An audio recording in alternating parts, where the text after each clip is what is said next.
At least we know steering's going to work in this game. I don't know what happened there.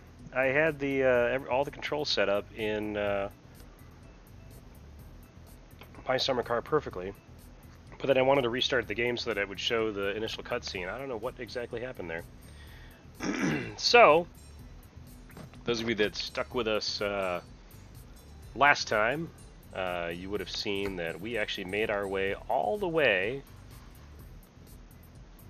to the northeast corner of France.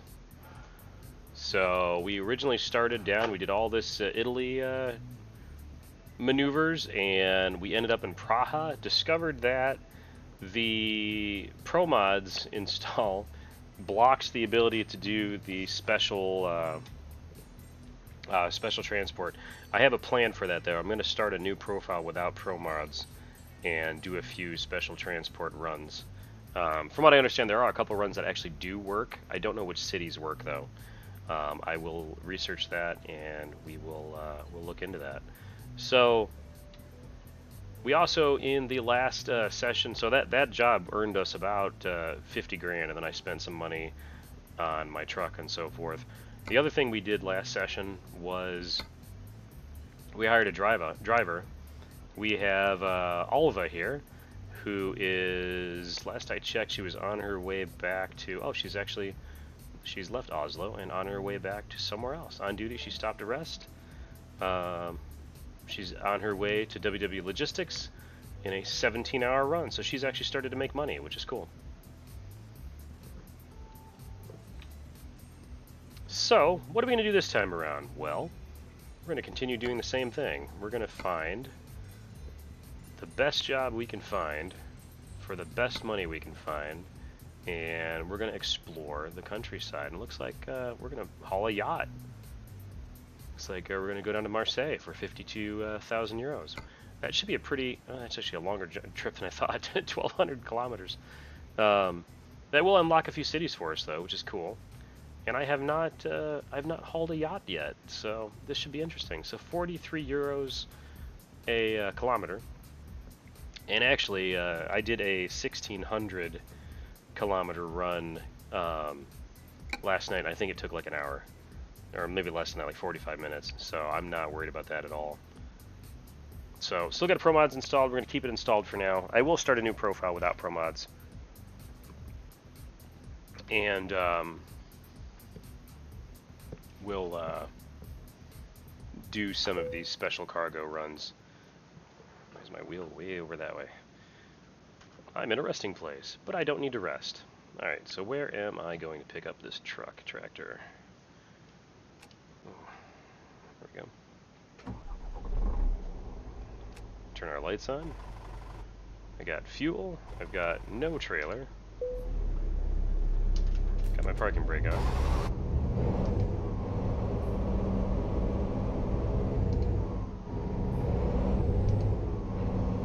So yeah, we are in the west of France.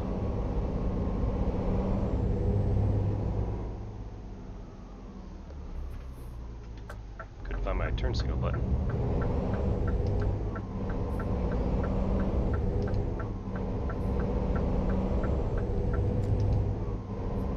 Trailer's about 18 kilometers away. And off we go. Look, it's an IKEA, like an actual IKEA, not an IKEA. Yeah, I put a mod. The ProMods gives you actual business names. Plus, I have another mod that converts the business names to something else.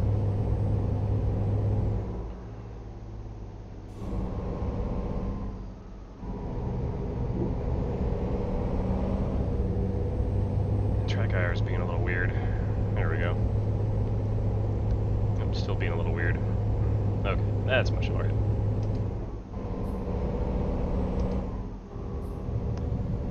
So yeah, we'll be doing some of the special cargo runs probably next time. I need to sort that out. I do need to start a new profile. What I'll probably try doing is make a backup copy of my current profile and switch over to non-ProMods. It will probably teleport me back to Oslo when I do that though. So, but at that point I will be able to take some special transport missions. Because it unfortunately does not work with ProMods, which is a darn shame. The guys that work on ProMods are diligently working to add functionality for that, but I guess it's a lot more complicated than just turning a switch on. The routes that you have to take, there are only specific types of roads that special transports are capable of going on because the cargo is so long and so wide. Like, for instance, like this road would probably be okay. It's a 4-lane highway, there's plenty of room. However, if there's a tunnel or a low bridge or something like that on this road, it would make it impossible to do that run. So, and a lot of these bridges, tunnels, whatnot have actually been added by ProMods. They're not part of the vanilla game. So they're diligently working on that. There's no ETA on it though, but I'm patient, I can wait. I think the benefits of having ProMods outweighs the ability to do special transports on this profile.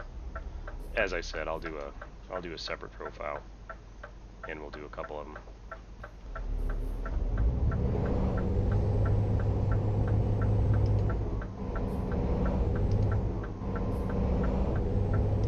So we're going to find ourselves in the south of France at the end of this.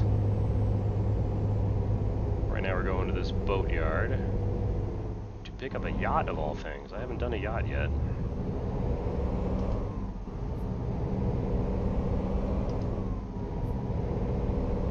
I see a fiery salvo in the Twitch chat room. Welcome, my friend.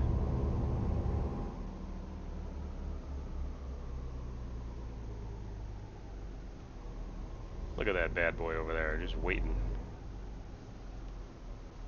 That's a tall, tall load. Things are good tonight, thanks for asking. We attempted to play My Summer Car and end up with a controller issue. My game refused, whoops, helps if I click the right way. The game refused to use my steering wheel, so I'm going to figure that out off stream. And we'll play that another time. On the plus side, Snow got to see the intro scene. He might be scarred for life after that. Yeah, derped on controls. So the steering wheel wouldn't work. Like, everything else was fine.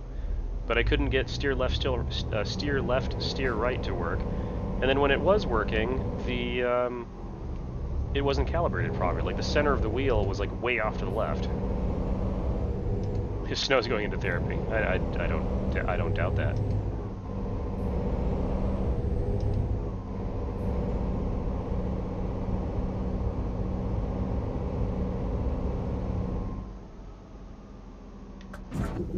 Oh, Jesus. That's what I get for looking at chat. Did I just ruin my trailer? Just thinking. I totally just, like, almost just killed those people just standing there. Don't text and drive, kids. Don't chat and drive either.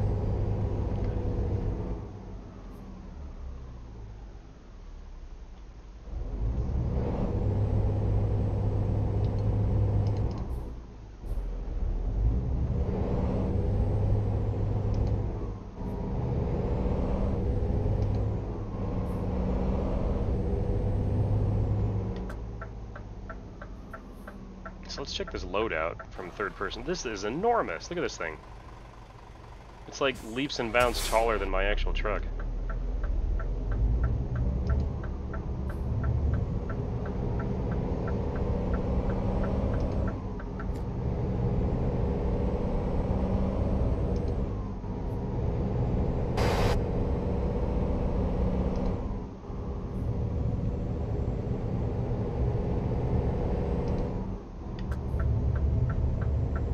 So 1,300 kilometers this run. Got some good money ahead of us though, which we need. I did end up taking two 100,000 euro loans out in order to pay for the garage upgrade and to buy a truck for my newly hired driver. So that happened at the end of last stream.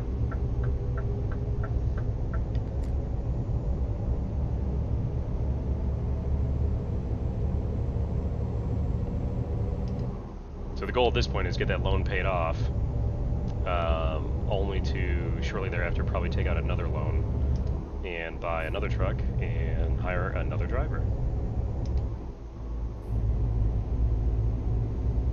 And maybe upgrade the truck that the current new driver has, just so that she can do heavier loads and stuff.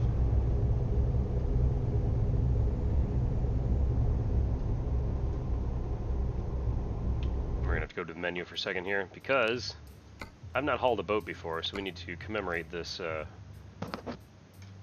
this event with a screenshot.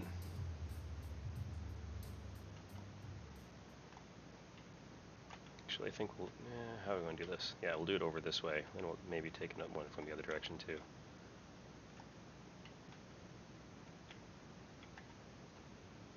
Turn the blur down just a touch. I wish the default was, like, there, because otherwise just way too blurry background. I realize they're trying to do a depth of focus thing, but...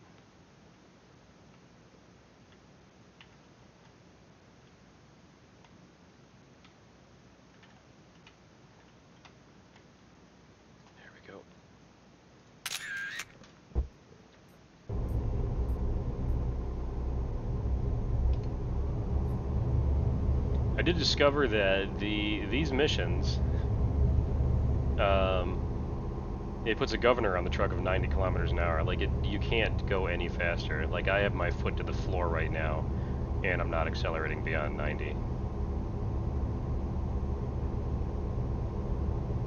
Photo mode's a good way to help with backing up. So yeah, it sure is. The developer camera is good for that too. You have to edit your config file to turn that on though. Which I had to turn on this save because when I can't talk. When the initial update for the special transport came out, the game teleported me back to Oslo, and I was way down in Italy at that point, and I did not want to have to drive all the way again. So I re-teleported myself back to Italy where I was, and at that point I just left that camera on. But yeah, I am governed at 90 kilometers per hour. Pedal is on the floor right now, and no sign of acceleration.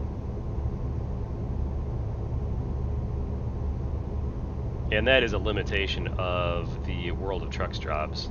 But the World of Trucks jobs make more money, so it's a trade-off. Plus, I mean, I'm going 90. I'm not really... The fastest I would go here would be... The speed limit's 90. The fastest I'd be going is maybe 95. Maybe.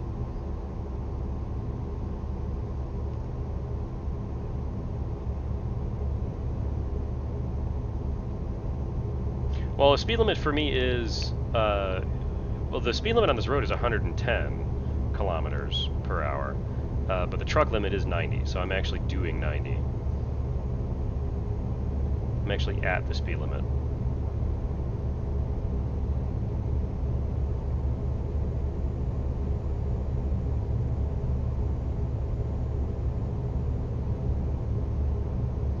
But like I can go back up into 12th gear, which is my highest gear, and you know I have one whole more gear that I can go up to that I can't use because I can't go faster than 90. Going up one more gear would just slow me down anyway. The RPMs drop too low.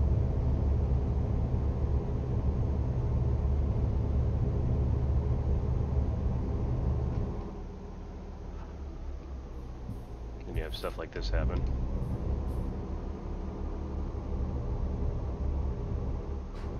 The AI does not know how to handle lane merges. And look at this guy behind to the left of me here. He's seriously just gonna sit there? Dude, there's a big yacht in front of you. Okay, you backed off.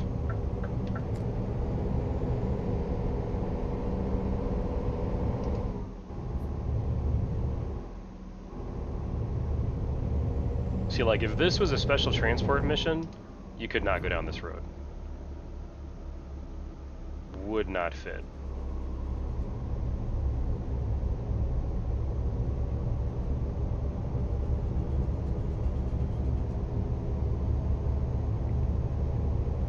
So in that point, you'd have to divert. Or the mission just wouldn't be available, which is probably more likely what would happen.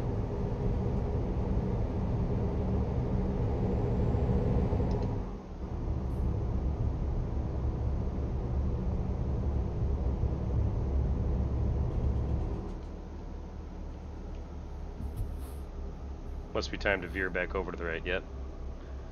See, the AI traffic just does not know how to deal with that.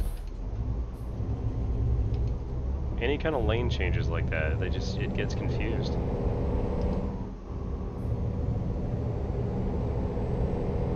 Speed limit 110, but I'm limited to 90 again.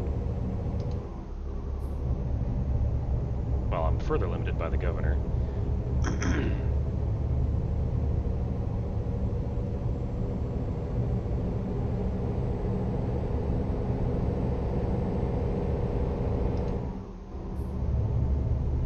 Let's see, what is my stats here? So 14 hours, 30 minutes till destination, but I have to sleep in 8.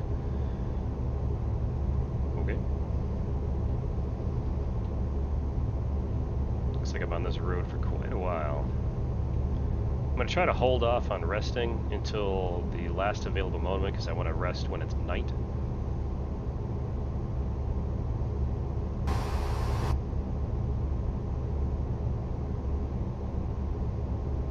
So, Fire Salvo, you missed it. We played, I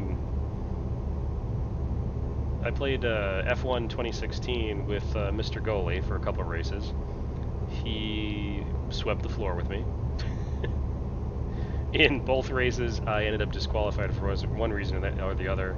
The first one was a spin out resulting in a front tire slamming into the wall and breaking the front wheel off. The second one was, I'm still not exactly sure what happened. I mean, I know what the penalty was, but so it was very, very wet roads. And I already had an issue where my pit crew put the wrong tires on. I'm sure I did something wrong to make that happen. But when I did finally get the tires on, the weather conditions were just very, very wet. I mean, it's like driving on a swimming pool. And I had someone tap me from behind, and I spun out, and I ended up facing the opposite direction. So in my attempt to turn around, and keep in mind, I was not on the track, I was on the side, I got disqualified for driving the wrong direction on the track. It was a head scratcher, because there really wasn't anything else I could do. So, yeah. But he didn't do so well that race either. He had an issue where he also got spun out into the gravel, and he ended up finishing second to last place, not including my disqualification. First race he won by, like, I think he was, I don't know, 35 seconds ahead of second place. But he also plays F1 a heck of a lot more than I do. It is a great game. I'm definitely going to play more of it. I'll definitely invite Mr. Goalie to join in on the fun more as well. It was a good time. I just need more practice, that's all.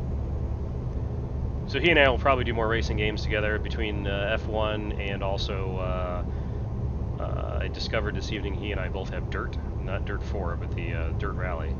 So we'll probably end up doing some Dirt Rally too.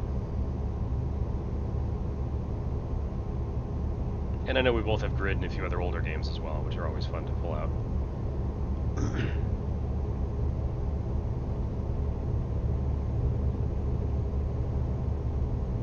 So we'll be doing all that. And I love racing games anyway. I am going to pull out, Wreckfest just had a update. I haven't played Wreckfest in over a year at this point, for no good reason other than just haven't played it. It's not that I don't, I like the game. In fact, I played it, I did a lot of videos on YouTube about it after it first came out. Praising Bugbear and praising, that dude was just keep on coming, wasn't he? He's not now. Praising Bugbear and praising the game. And it was great fun. And there is kind of a campaign mode to it now, so that might be something I do as well.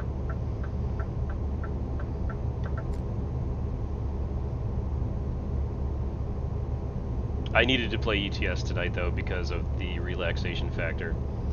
After getting my ass kicked in F1 a couple of times tonight, and the frustrations of getting game controller working in my summer car, yeah, I need this.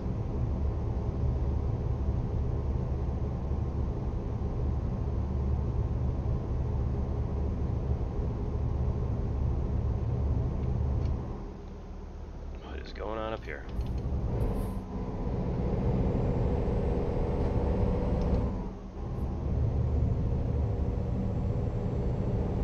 Somebody changed the lanes, everybody stopped.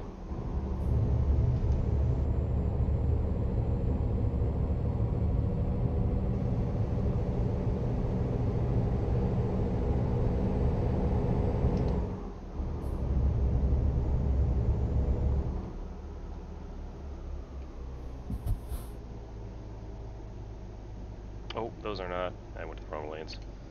Gotta hit the enter key.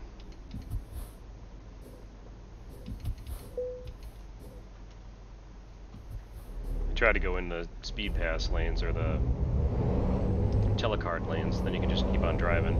They're usually on the right, and they weren't that time. Yeah, they're over there.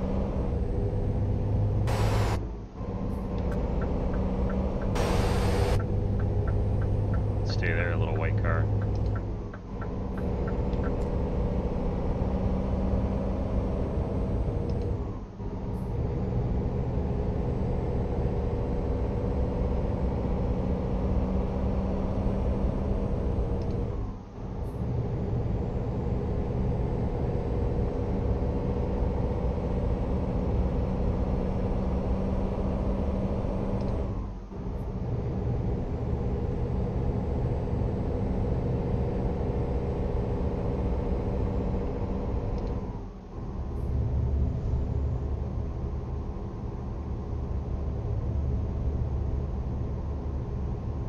And we're traveling at 90. Our cruising speed today will be 90 kilometers per hour.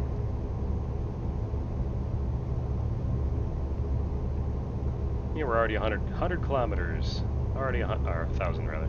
Already under 1,000 kilometers to destination, so these trips really don't take that long. It just looks a little daunting when you see, 1,200 kilometers ride.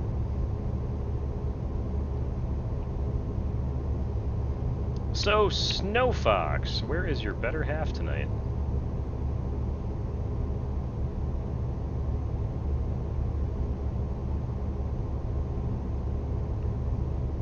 Note I say your better half.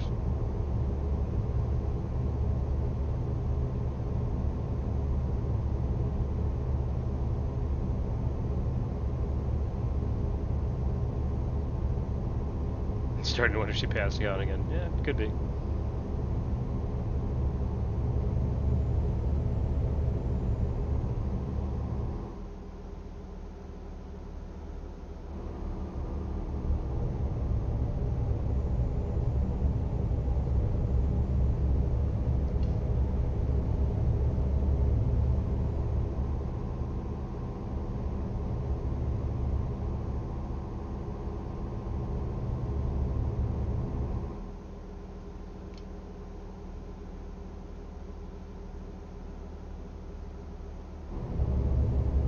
Oh, why would you torture yourself with a 3D movie?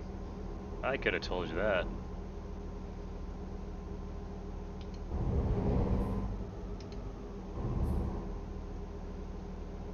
.3D movies are instant headache. Like, if they don't have, especially if you saw it in the theater,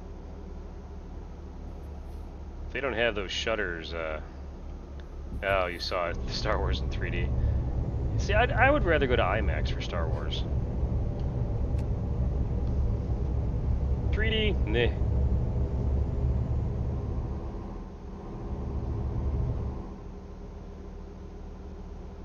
Oh, you saw it in IMAX and 3D? Oy vey.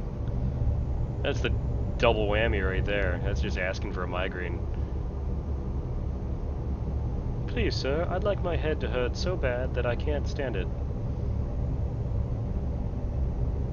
I want it to feel like someone crammed my head into a vice and squeezed.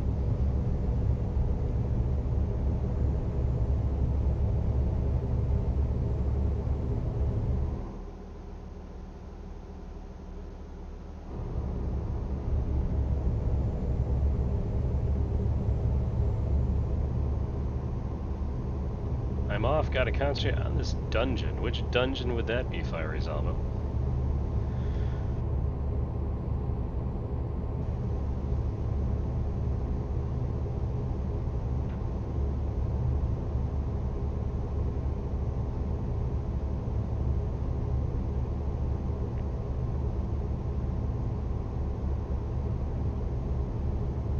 Hey, the duck is in the house.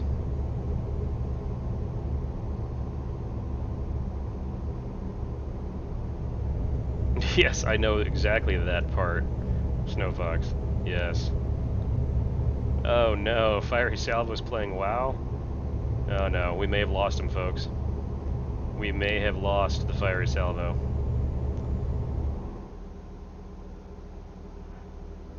Rip Fiery Salvo.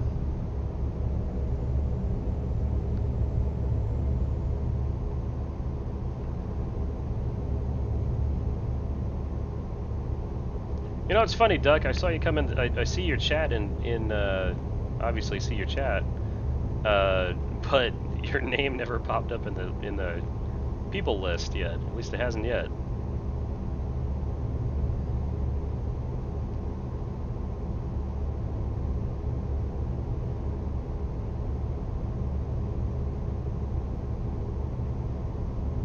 Hey, no worries, man. Hope you're feeling better.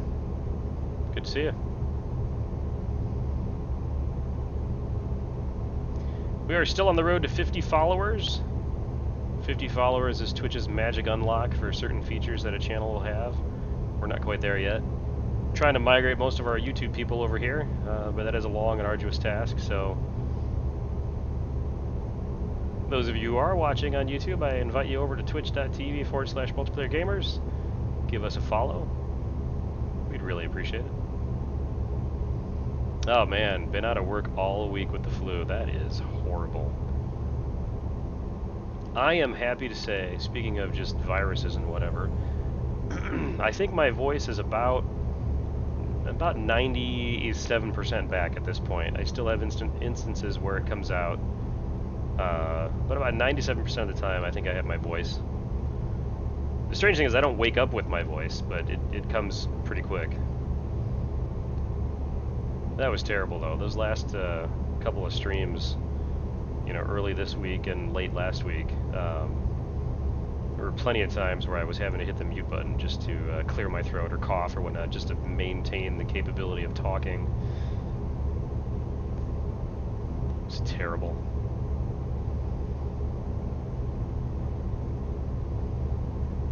Yeah, that's even worse. If you're out and you're sick and you don't have vacation or sick time or something like that with your employer, yeah, I can imagine. I can imagine. I see a Sam Plem just joined us on Twitch. Welcome, Sam. Welcome to the channel. We are on our way to the southeast of France. Whoa, I'm watching chat, not watching that. Loan installment payment. Cha-ching. Hey, thanks for the follow, Duck. I thought you were already following us.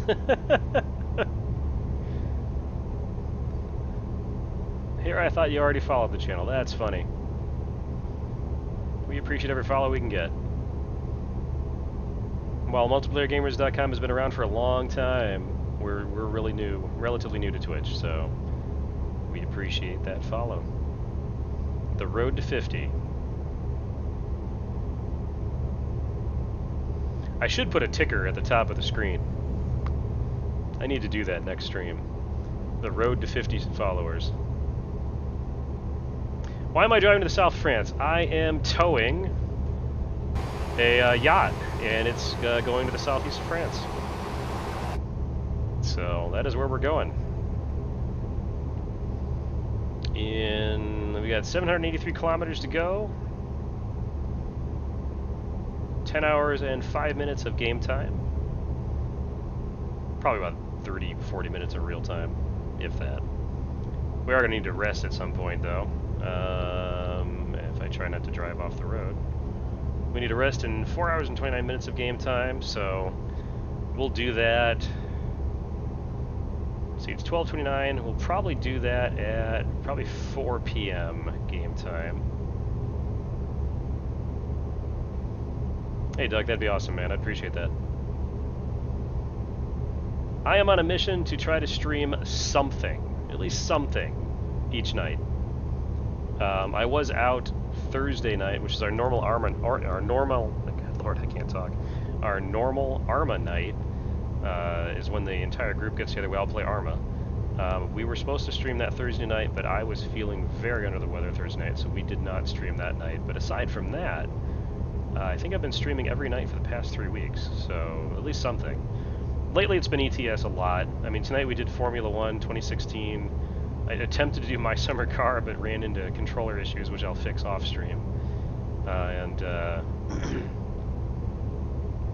got a few other games in mind of things I want to stream as well that I have not done yet.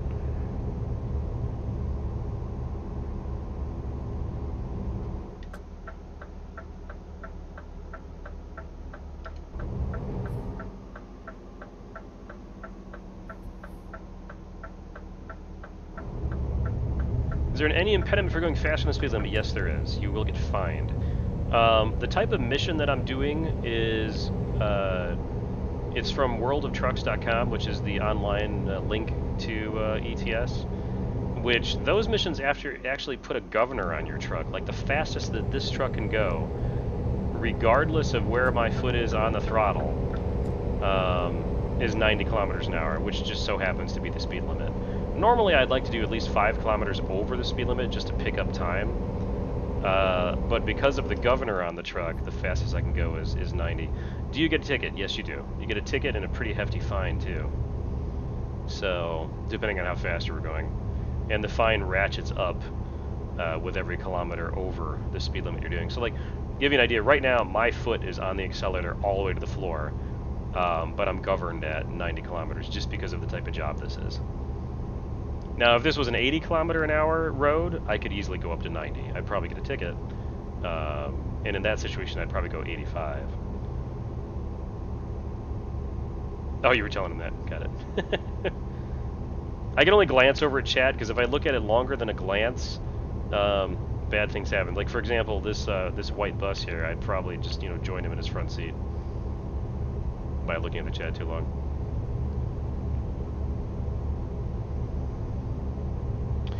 You can slow down for spotting cops, but typically, they tend to come out of nowhere, to be honest. Same thing with, like, in town. Like, if you're speeding in town, a lot of intersections have traffic cameras, and even if a cop is not nearby, it dings you. So,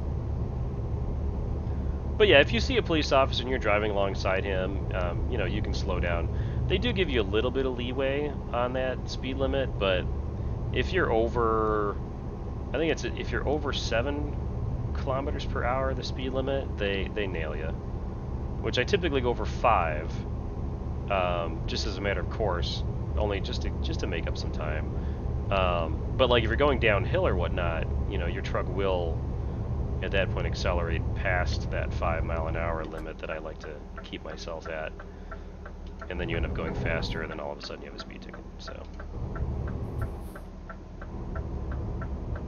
your rating also goes down when you get speeding tickets or any kind of traffic in violation, like hitting a car or running a red light or running a stop sign, that type of stuff.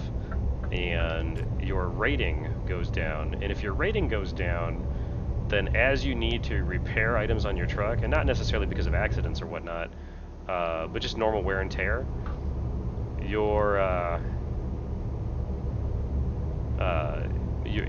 insurance copay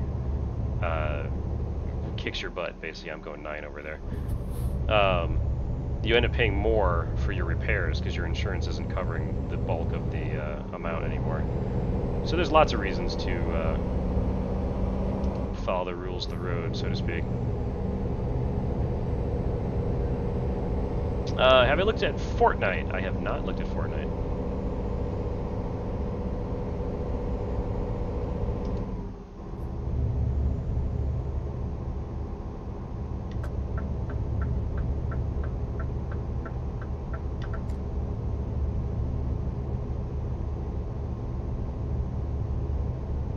So this game is not like GTA, unfortunately, where you can, GTA, you just go through traffic lights and you can buzz through cars and stuff like this. It actually expects you to follow the rules of the road, which is fine. I mean, you can turn that stuff off. There's a setting to turn those items off, but I prefer the challenge. I wish you could turn the governor off. You can't. I'm stuck at 90 kilometers an hour. Can't go any faster.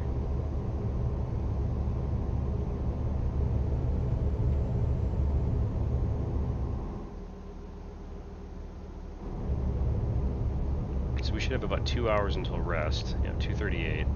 So I need to start planning my rest stop. So let's just check the map real quick here. pretty cool game. I think you'd like it. So it's too complicated to tell you about it. I will definitely check it out. I'm always looking for something new to stream for sure. All right, so what do we have for rest areas coming up? Anything? Okay, there's one here. That actually might be the one to take right there. I think that's gonna be our rest stop right there. That should get us where we need to be. I mean, we could probably push it down to this one. Maybe. We'll see how much time we have left when we hit that spot.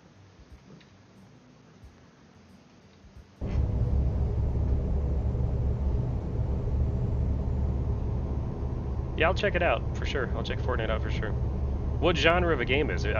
It sounds familiar. I remember seeing the name anyway, but I'm drawing a blank as far as what genre of game it is.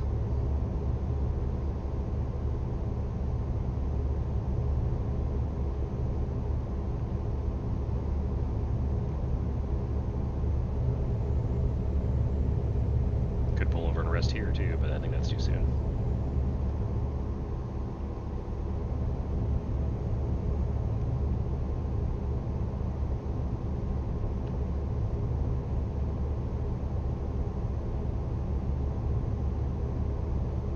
One of the other games I'm going to plan on streaming soon too is Car Mechanic Simulator.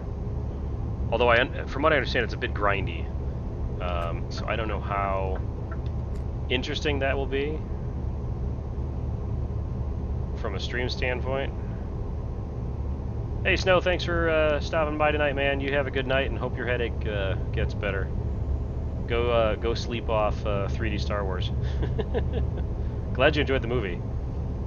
I have not seen it yet, so no spoilers, please.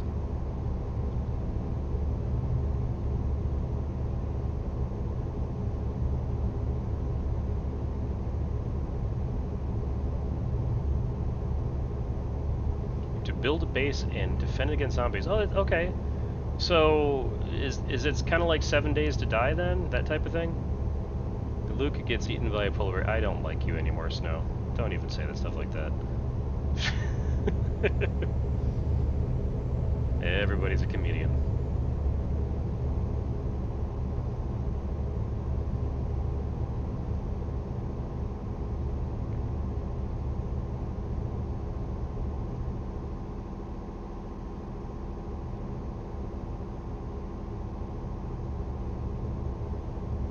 We actually have a private 7 Days to Die server that a handful of us play on. I haven't streamed it though, so it's not like 7 Days to Die. I'll check it out though.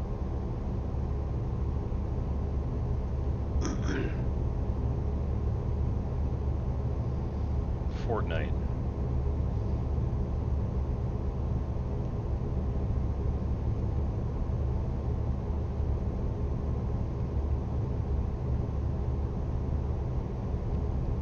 I feel like I need to be over in the right lane.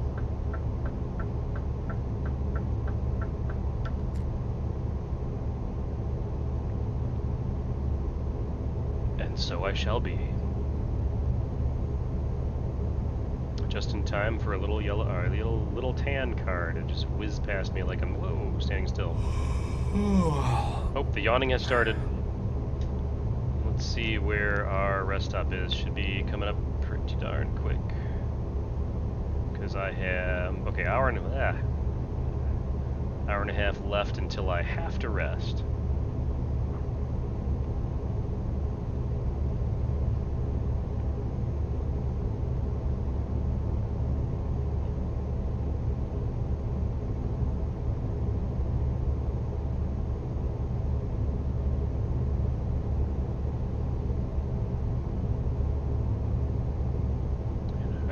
Stop is coming up.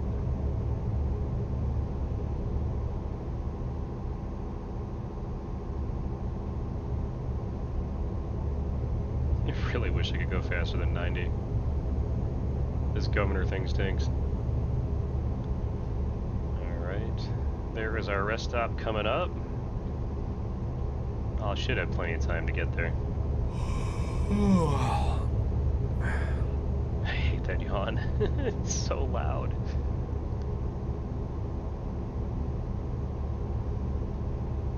So you do have to rest in this game. There's a couple things that happens.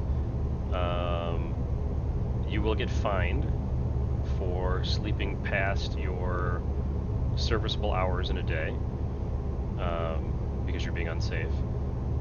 You will also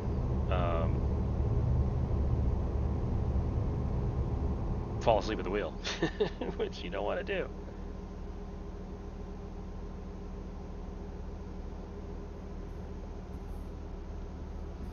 On the Xbox, you have to pay $30 for the campaign, huh? Well, that's because it's the Xbox. I too have an Xbox One, and there's definitely a premium on playing games on the Xbox. For sure. Here is our rest area. I've never fallen asleep at the wheel, so I don't know for sure.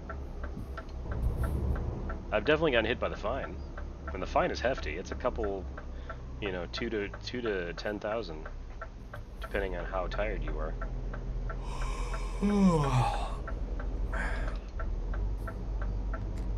And I don't want to deal with that. We're gonna get gas real quick since we're right here, and then we'll pull into the rest zone down there and take a snooze.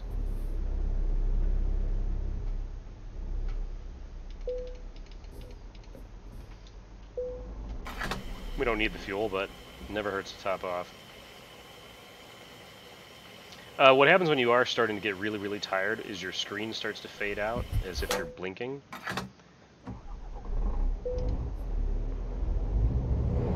Yeah, definitely a huge ticket and a huge repair bill.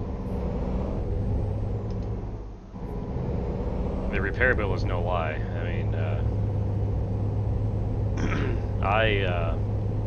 last night actually, I was right at the end of a 1,600 kilometer run, and I clipped my trailer in a roundabout like 10 kilometers away from where I was supposed to go.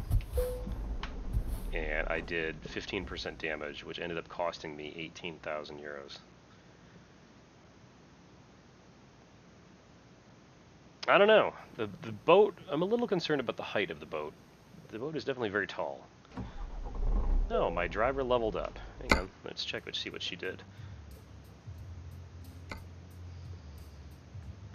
I'm so glad she leveled up. What did she put points in then? I have her set to long distance. Good, so she'll start making some cash then. I'm gonna let her fill up the long distance bars, and then after she's done long distance, I'll get her focused on the fragile cargo. So she only pulled in.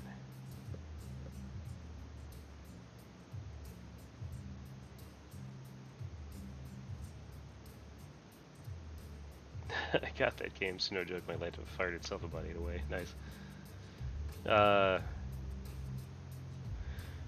Yeah, so she's only averaging 1,300 per day. Fired itself out right away. Nice. So she's not doing so good money-wise. It's going to take her a while to really catch up. Yeah, we're at 61% efficiency. I do need to get another driver in this slot. In order to do that, though, I need to buy a truck. So I need at least, like, at least 1,200 or 120,000 euros. My next upgrade is 100,000 as well, but that just gives me 2 other slots. So we're gonna have to wait on that. I need to do a bunch more runs and pay off the 2 bank loans first.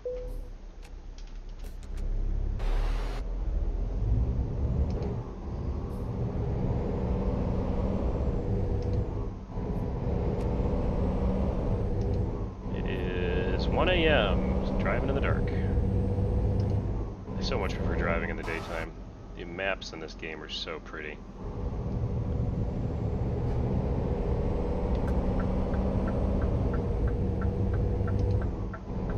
$500 down the drain, pretty much.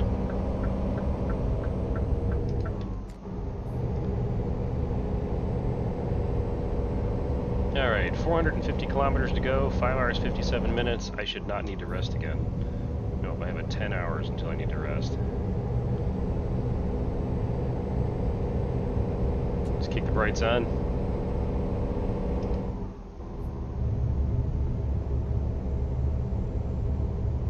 And max speed.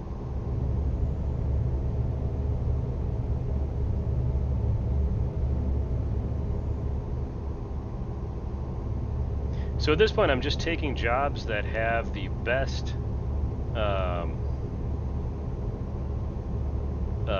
dollars per kilometer, essentially.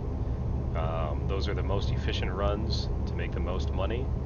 Could take me anywhere in Europe, though. I mean, we could end up with a 2,000 kilometer run, because I have a bunch of points in long-haul trucking. Whoa. Looks like it's going to take a $3,000 Alienware PC. True story, I bought an Alienware laptop back in... Oh gosh, when was that?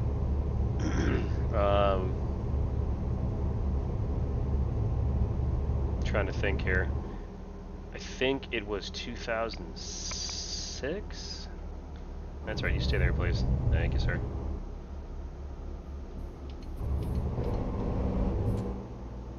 And this was before Dell bought them. And so quite a while ago. 2000, I think it was 2006, 2005, somewhere around then. Honestly, back then, best laptop I ever owned. It was expensive, sure. But it also became my best gaming machine at the time, believe it or not. I mean, it was...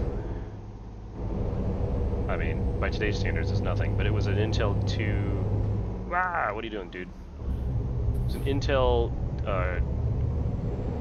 dual-core processor. It had 3 gigs of RAM, which back then that was a lot. I remember playing Call of Duty on it, the original Call of Duty and the second one.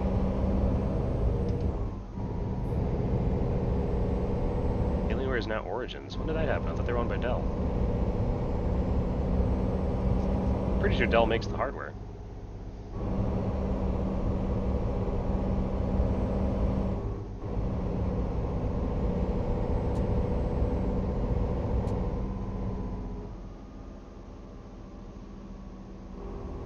Check out this bridge.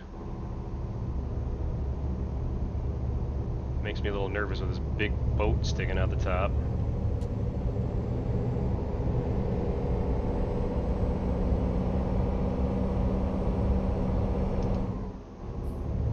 Yeah, because Dell originally purchased Alienware because they wanted to get into the gaming PC market back in whenever that was. Because at the time, their gaming PC brand was quite honestly terrible.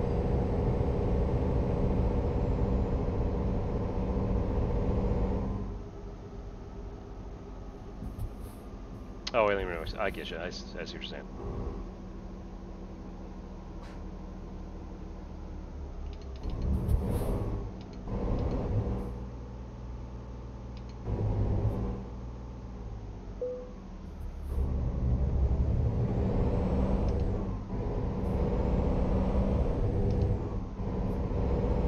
I thought you were saying it was Origin, like EA Origin, the gaming service owned them.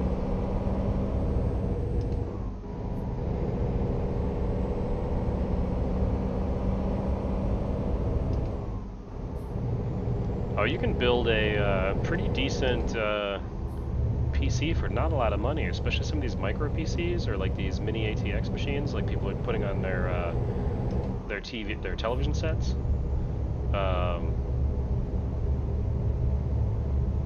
I mean, for a while there, you could put SteamOS on, you know, hardly any money computer, hook it up to your TV, and basically have a PC-based console gaming system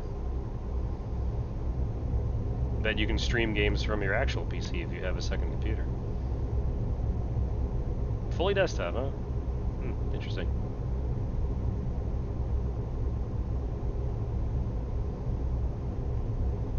A little bit of construction going on over there or something.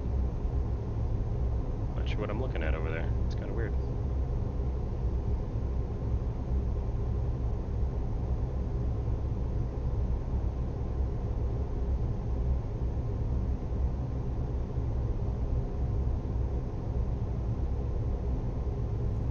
Yeah. Looking at chat, veering into the right lane. trying to die. Trying to destroy my boat. 327 kilometers to go, and this boat is home.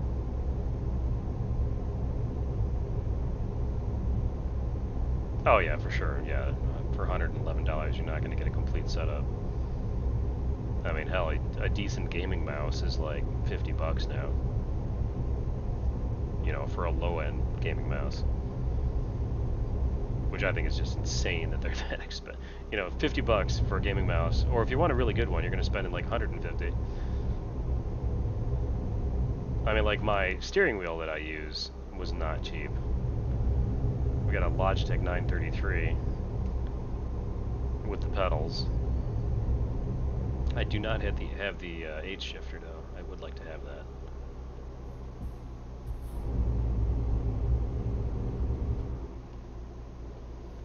$8 GB RAM. Memory is actually not badly priced right now. I think what's driving that, quite honestly, is now with you know, the new Intel chipset supporting 128 gigs of RAM in your PC, which is insane. I mean, I have 32 gig in my machine, and the only time I really need that kind of memory is when I'm in Adobe products, like if I'm doing editing or whatnot. You're not going to have a game that needs 32 gig. I mean, you're lucky to have a game that needs 8 at this point. But I think what's driving the memory price down is just the density of RAM is starting to bump up.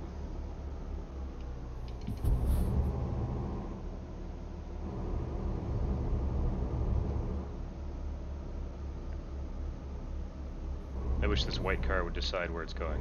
Okay, he's going in the same lane as me. He's decided. He has officially decided.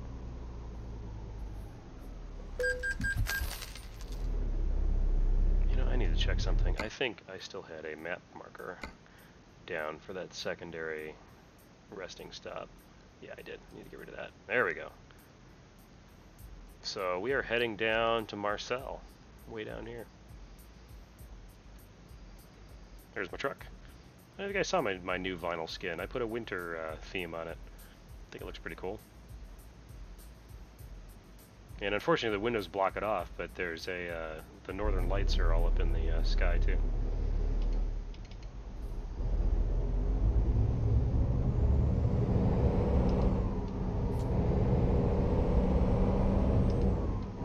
Anybody gonna cut me off? Doesn't look like it.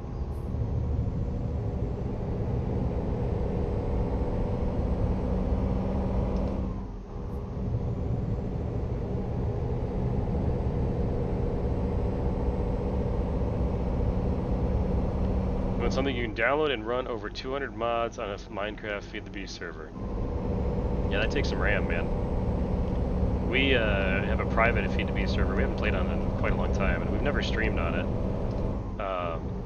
But I mean, I have to allocate. I think I have to allocate 12 gigs of RAM to it. It's just insane. But I mean, it's Java, so Java is memory hungry.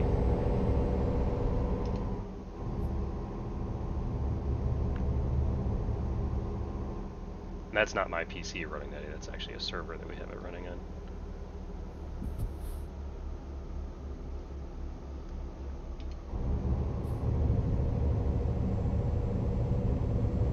Feed the Beast is pretty cool though. We like, I love playing with, oh god, what is that mod called in Feed the Beast? With the inventory system on the computer, where you can have it automatically build your stuff as long as you have the recipes, and you can store all your items in it.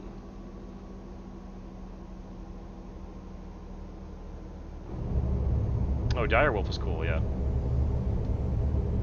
We were playing Infinity... What was it? Infinity something. God, it's been like a year and a half since we played.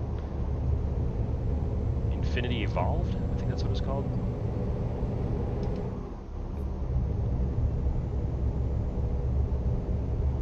Too many items, yeah. Infinity Evolved has a crap ton of items, but I mean, I loved the technology stuff, like the building of machines and the automation and stuff like that, which is what I love to do in Minecraft. I'm the kind of guy that like builds a base up and like automates everything I can possibly automate, just because I find that stuff fun, building the machines. That guy's not gonna let me go over. Nope, he's not gonna let it happen.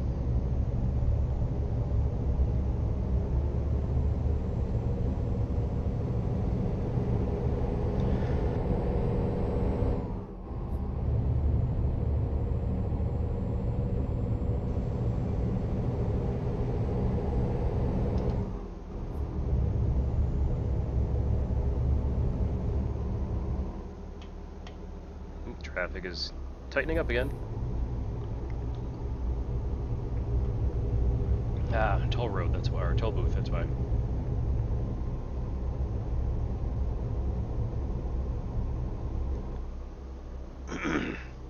Not ICU, I forget what it's called. Oh geez, you can build,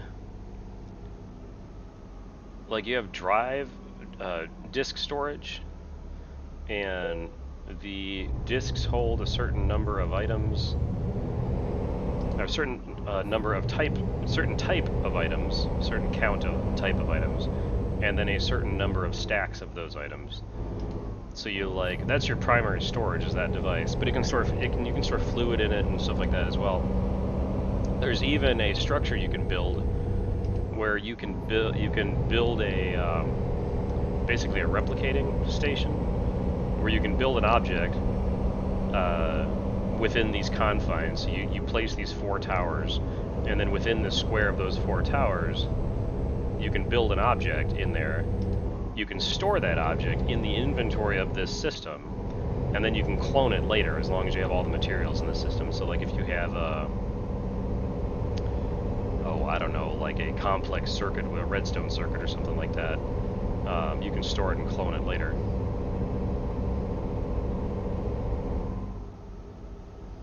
I can't remember the name of it either. It's driving me crazy though. Like it's on the tip of my tongue.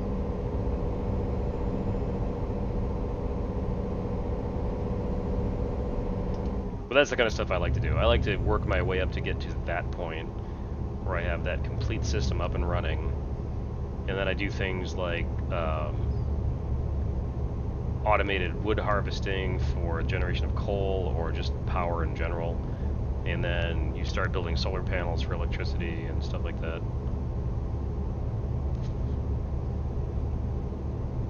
I haven't played in a long time though. I'm not even sure what the current version of Infinity is. I'm sure it's been updated many times over since the last time I played.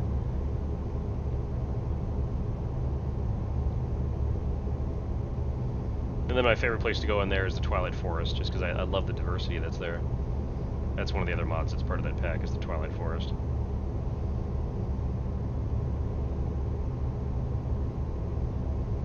I'm pretty sure Direwolf has the Twilight Forest as well.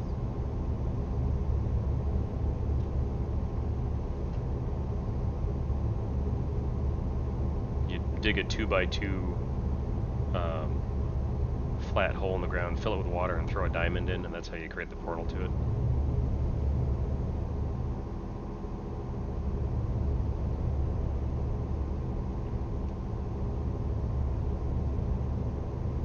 Look, there's a police officer, just waiting for me to speed, but my governor's on, so I can't.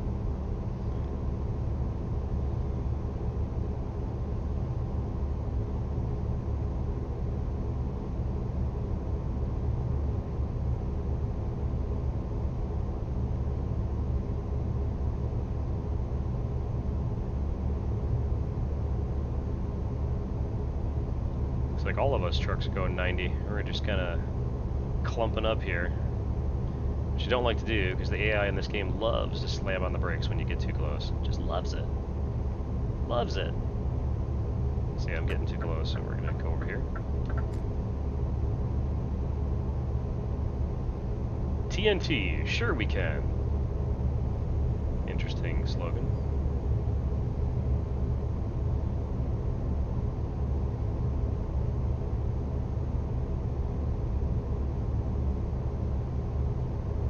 What do we got in there? Is that cows? Looks like cows. Hey, come on over right next to me. That's awesome.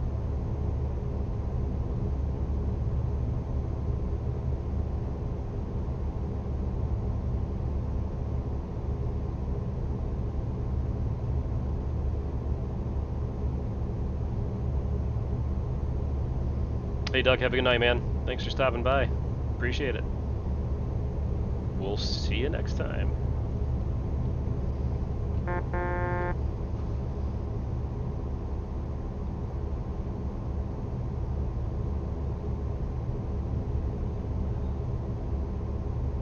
My poor pathetic horn.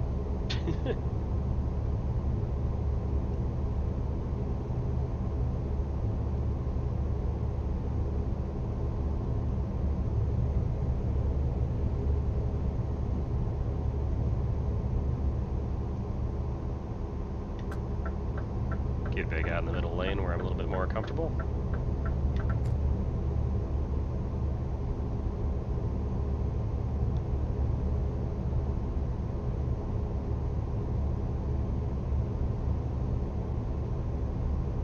Couple of truckers taking a snooze over there on the right side. 77 kilometers to destination, so I'll be getting off the highway soon. Have to start preparing for that.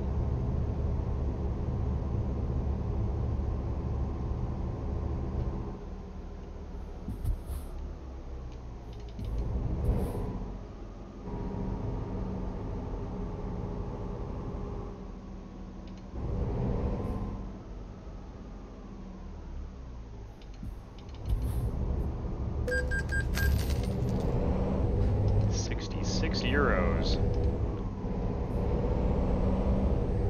These tolls are not inexpensive. Yeah, so here's our exit to Marseille.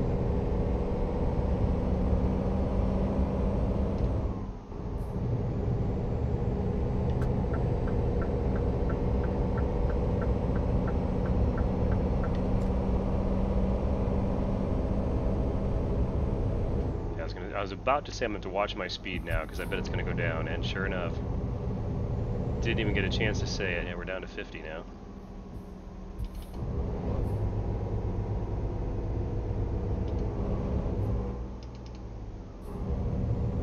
And back up to 70.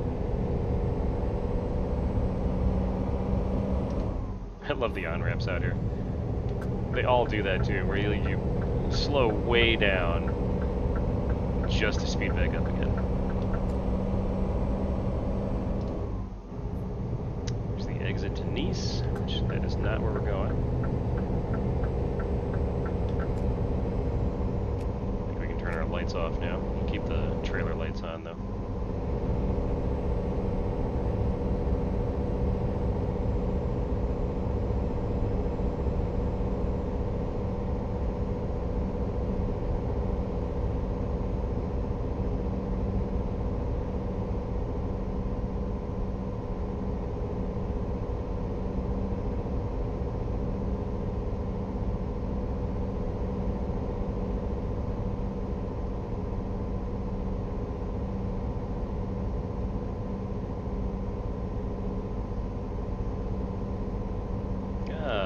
Tunnels of France.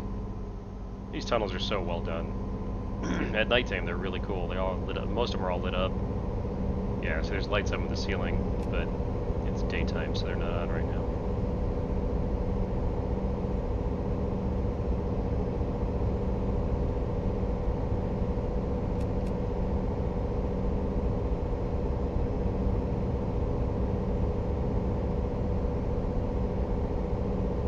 Marseille discovered. Alright, haven't been here yet, so...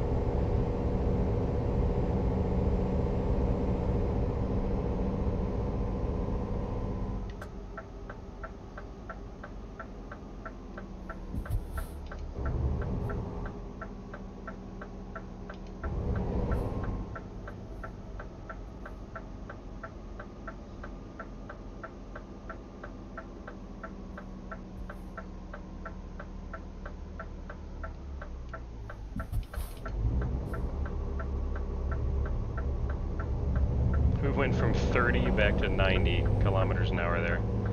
Good grief, game. I realized that was a sharp turn, but come on. Alright, welcome to Marseille. I suppose I could turn my turn signal off now.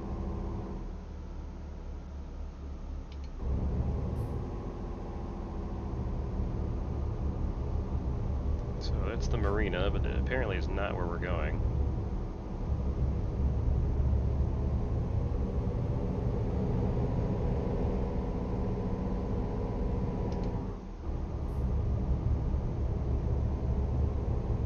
See, there's a couple of undiscovered areas on this city too, so we're gonna have to get those after we drop the trailer off.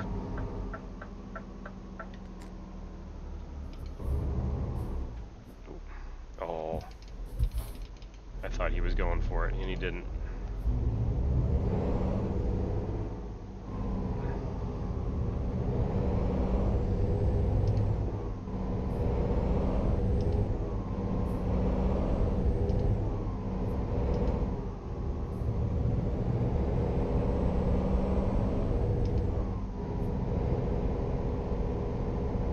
Drop-off point is just up ahead here.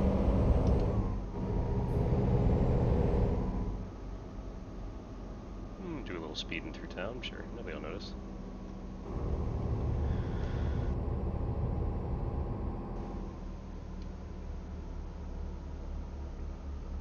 What is going down here?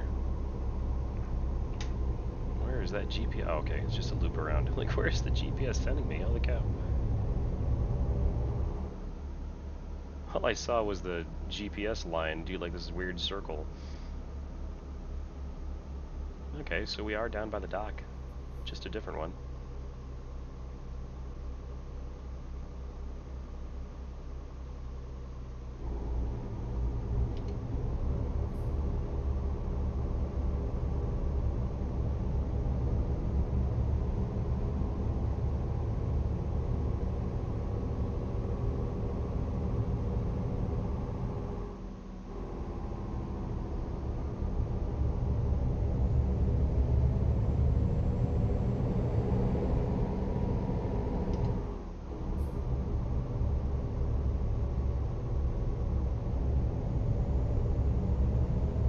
Very heavy industry down here. Definitely a lot of shipping. Lots of cranes too, so we're talking large vessels.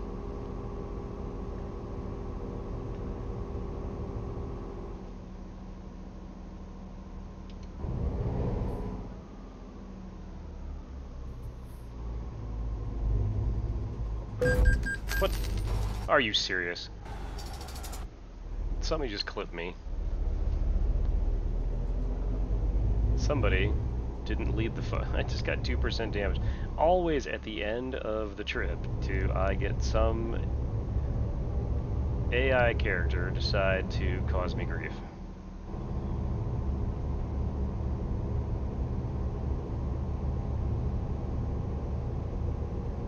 Oy. Where do we take this thing in at? Let's see. Whoa. Oh, good. It's a... Alright, something to back it in there.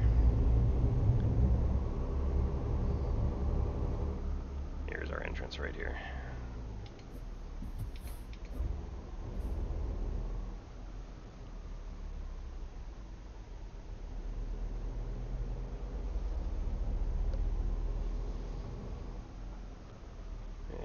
Looks like I can't loop around the back side of the building to get this in the direction that I'd like to actually go.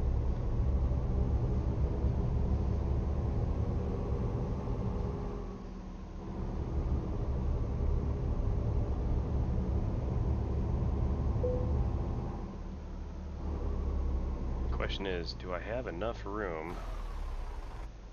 You know what? We're gonna cheat a little bit. If I can turn this around in here. Looks like I can.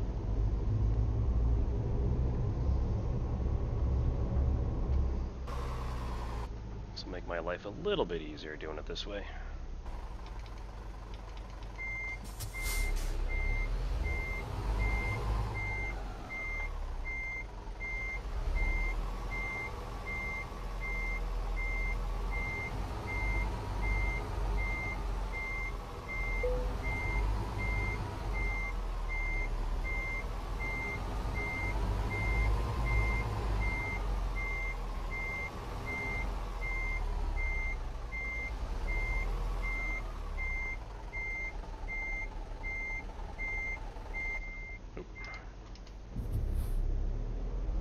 that a little wrong, but that's fine. We can do this.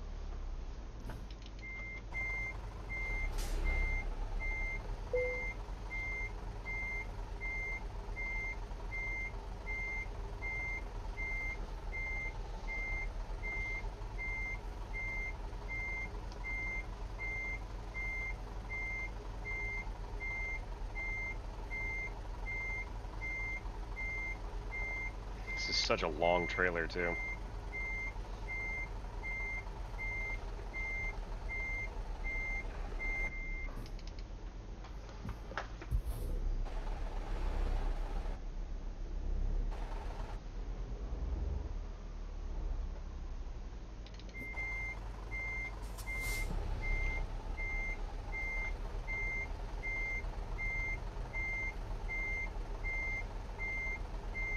Come on, hook it in there. There we go.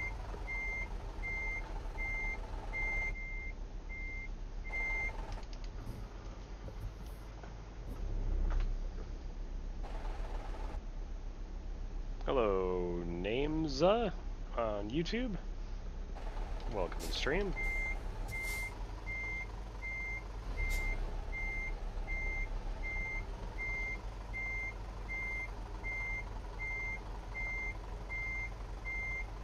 Don't mind me, we're just parking this yacht right here.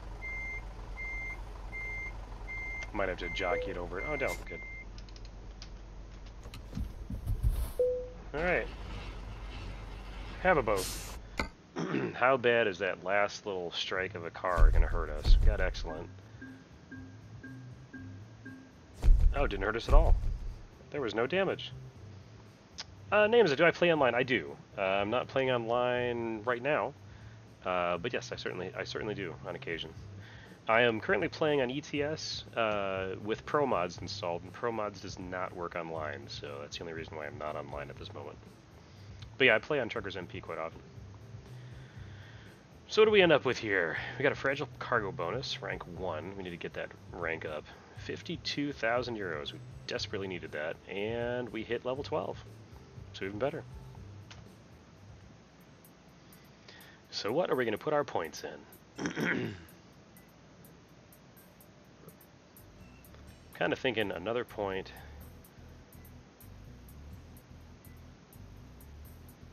I don't really care about eco driving, at least not at this point. I do want to get ADR up, but not before I get these 3 going. Just-in-time delivery, I don't tend to do those missions unless I'm doing actual freight missions, because I tend to do the extended contract ones. So what I'm thinking of is getting a point in high-value cargo to get us the extra money. So we got new upgrades available. What is unlocked for my Scania? We've got, oh, beacon lights. We need to buy some beacons, actually. Left exhaust. Lower grill guard. That's actually kind of cool. New wheel. New steering wheel. Okay. Sun visor. Meh. Oh, a mid-lift. This would actually be worth the cash. Interior exclusive. Meh. Lower grill guard with lights. I love the lights. I do love the lights. I wouldn't mind a mid-lift for the gas gas mileage improvement. New hub covers. So we got a few things we can choose from. Let's see how our driver's doing. I bet she's resting now. Nope, she's on the road. Where's she heading? She is on her way to... Oh, she's going back to Oslo. So she's pretty much doing Oslo... Really just Oslo, Norway to basically staying in the Scandinavia area. That's essentially what her jobs are. So, but that's okay. She's got 3 points in long haul already. As soon as she gets to... Yeah, I'll probably just let her fill it up, honestly. I'll let her fill it up, then I'll start getting... Or will I? You know, that's... No, I'm going to second guess myself. I'm tempted to have her balance it out at this point, now that she's got 3 points in long haul. Because I would like to have her unlock the other jobs as well. So we're going to do that. We're going to set her to balance, at least for now. So we did not crack the 100,000, 2% damage. We did not crack the 100,000 euro amount. Let's check our extended contracts. What do we have available to us? We can go to Manchester, Great Britain. That is a long haul. Look at that, 1,600 kilometers, but it's $46 a kilometer, and it's another ship. That's funny. So that takes us all the way north through France, across the ferry into Great Britain, where we'll be driving on the wrong side of the road, into Great Britain. And then Great Britain, I would not be surprised if we ended up with jobs, you know, way up in Iceland or something like that at that point. Then do I want to do that far of a job? Then there's this one, same dollars per kilometer. That takes us back down to Italy, which this one's tempting because we didn't get all these towns in Italy when we drove through there before. It's 1,700 kilometers. So those two jobs, from Marina to Marina or Marina to TNT, this takes us to Poland. Almost 2,000 kilometers, holy cow.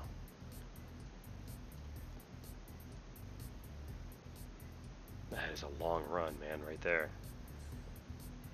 Tons of boats. Tons of boats down here. Is that all we had to choose from is boats? I guess it would make sense. We are in a marine area, or marine area, rather. What else we got? Anything else interesting? Chicken meat. Gross. Chicken meat for Haulin. I gotta take a look. How far does it have to go? So we're gonna travel 1,200 kilometers with chicken meat. I hope it's really well frozen. So let's see. It is 1:11 p.m. 1:11 a.m. Eastern time. The question is, do I want to go up to Great Britain, or do I want to go back down to Italy? Italy's a little bit more money, but it is a longer run. 1,700 kilometers. Ferry price of 3. Where am I taking a ferry? Oh, down here. That's right. I'm taking a ferry in Sicily.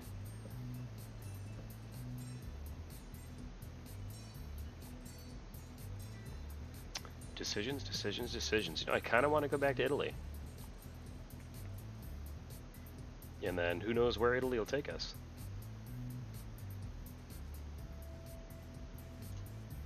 Let's just check the freight market since we're down here. Check the freight market in Marseille. What can we do in Marseille? So $44 a mile, 44 euros a mile was the best that we could do in the extended contracts. This one isn't bad though. Oh, that's a heavy load. Oh, that's a heavy load for a long distance. Wow, look at that. This would take us into Spain. It's $2 or €2 shy of the other job. Offer expires an hour 25. It's another boat though. Another boat.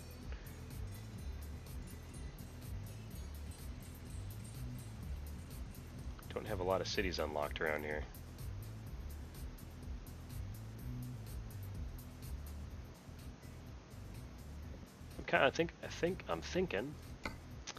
I'm thinking I like the idea of going back to Italy. Great Britain is really tempting, but we've driven a lot through France just now. I don't really want to go back up that same road. I would like to see some new sites. So I think essentially what we did is when we first started this this profile, we started up here in Oslo, right there. We worked our way down, taking job until we got to Italy, and then we went down the northeast coast up through Sicily, and then sort of up this coast. We didn't quite hit everything down here, and after we were done in Italy, we then took a job to the Czech Republic in Praha, hoping we were going to pick up a special cargo mission, only to discover that the special cargo missions don't work when you have ProMods installed. So that was a bummer. Then we went from Praha all the way over here to Brest, France, and then Brest down to here. So that's how we kind of done this big giant circle around Europe, and it looks like we're about to go do more of it. So let's go ahead and take we'll take this job to Catania. 22 hours remaining. It's plenty of time. Plenty of time. So let's take that job. There was a discoverable in the city we're in, so we're going to grab that and refuel. It is 7:34 a.m. We're not going to rest until it gets a little later. And the trailer has disappeared.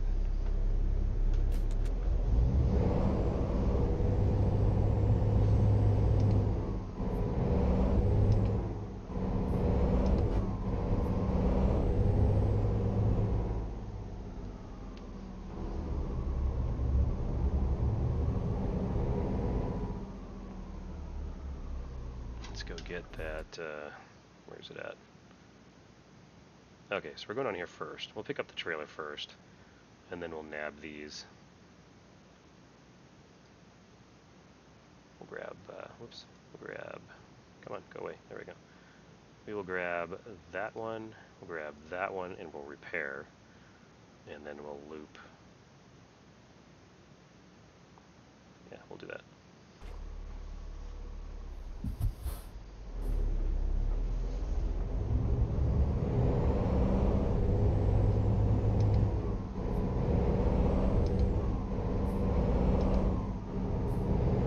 I would like to get the upgraded dashboard for this truck as well. Check out the marina. Actually, you know what? Hang on. Photo op. Photo op. Gotta do it.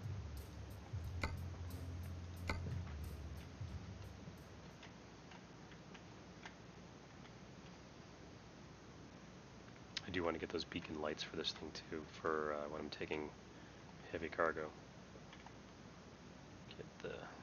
Get the sun in the upper right hand corner. Here, we'll drop this down just a wee bit. Here we go.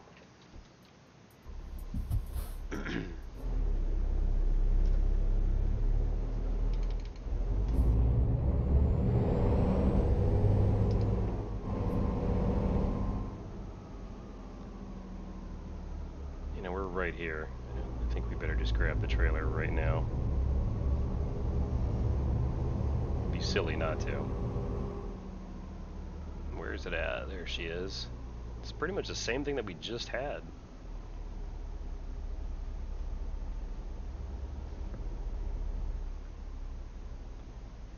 I don't know, if it were me and I had a sailboat like this, instead of having a trucker bring it to me in France, or in Italy, I might be tempted just to sail it down there. I mean, you know, just saying. Seems kind of weird to me. But hey, they're going to pay me 80,000 euros.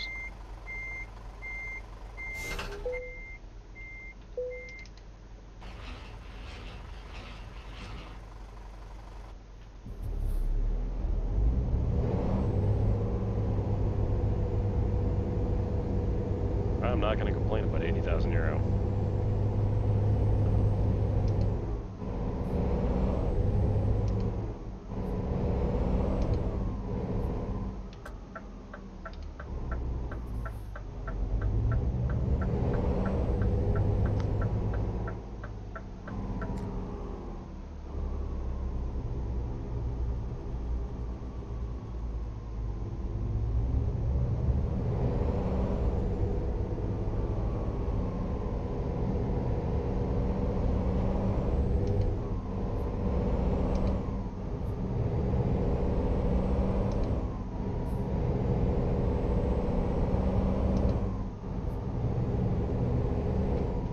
Something just dawned on me. Okay, I thought I was going the wrong way. We're going to go here, discover that, get back on the road. We're going to gas up, repair, and get a discoverable.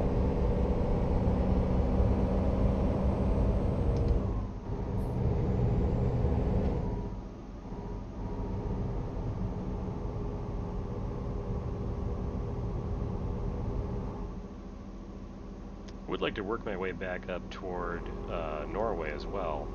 There's some pretty tricky and challenging roads up there. Specifically, a lot of mountainous roads that would just be a lot of fun to take a couple trailers down. So I think when we're done in Italy, we might try to make our way back up there. There's no sense our driver can have all the fun up there.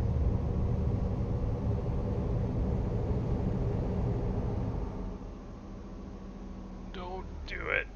Really?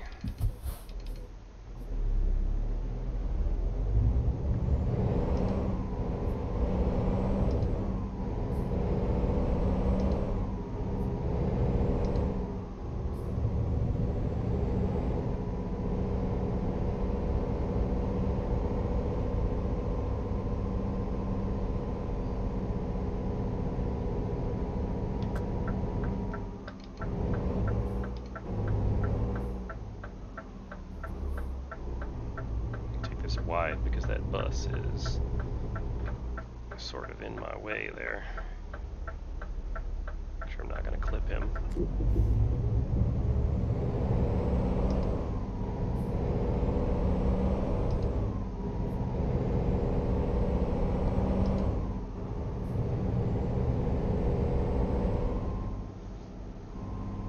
Alright, what do we have here? I'm guessing one is a recruiting center, the other one is a truck dealership. Because that is the way it goes. There's a recruiting center. That will definitely come in handy.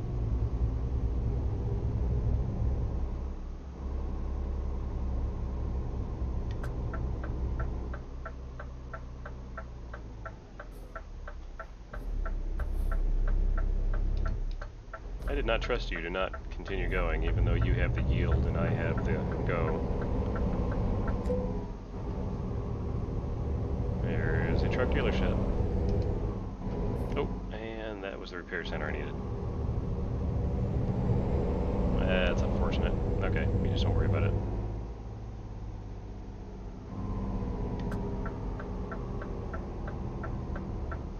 We'll get repairs along the way somewhere.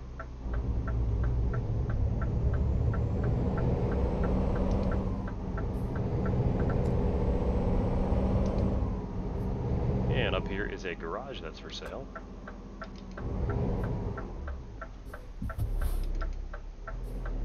I really need to adjust my brake pedal.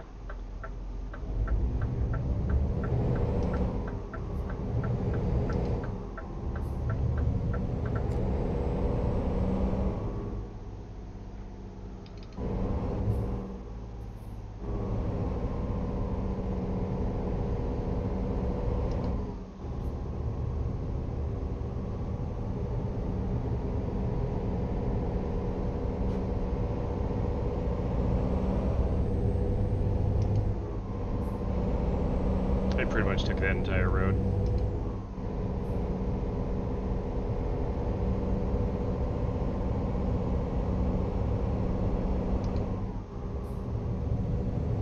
So 1,700 kilometers to go. I have to rest in 4 hours, which is about midnight in-game time. That's perfect actually, because then I'm driving in the morning.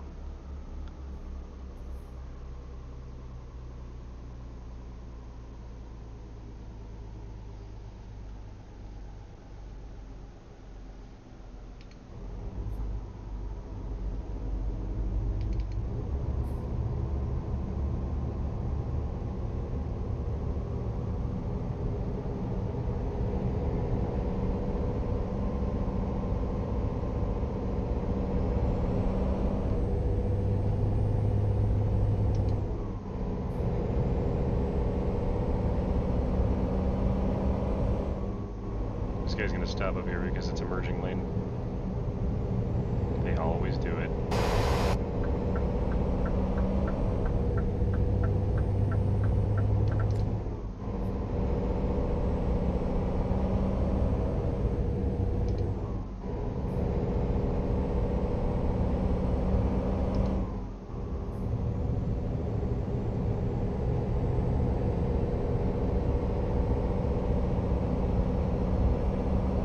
Probably have to rest twice on this run, actually.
Speed limit is still 90.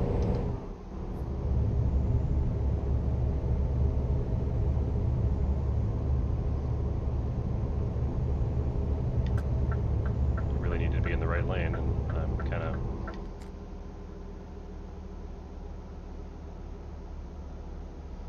Yeah, these invisible walls, gotta love it. The game's way of saying, this road really doesn't exist. It looks like it does, but it doesn't. Check out that scenery.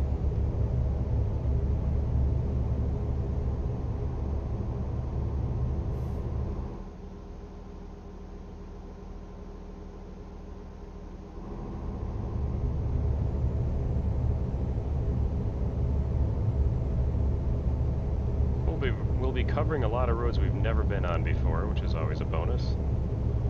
Get more map unlocks.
In-dash nav is not working, I just noticed.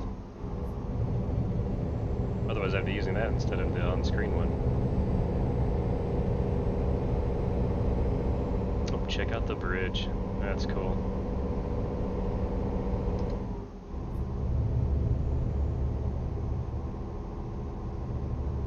Oh, we must be doing 90. Yeah, we sure are. Good old governor kicking in. Through France it doesn't matter much, I can just floor it, but when we get down to Italy, there's a lot of roads down there that are 70 kilometers, then they jump up to 80, and then they go down to 60, so you really got to watch your speed down there. Up here in France, I've not had to do that. See, the speed limit is actually 110 for cars, and 90 for trucks. I'm gonna get in line right behind all these guys.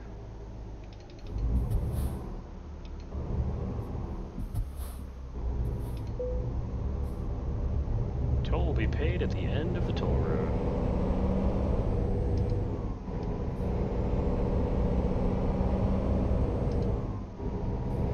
I think it's ironic that I'm about to take a boat through Italy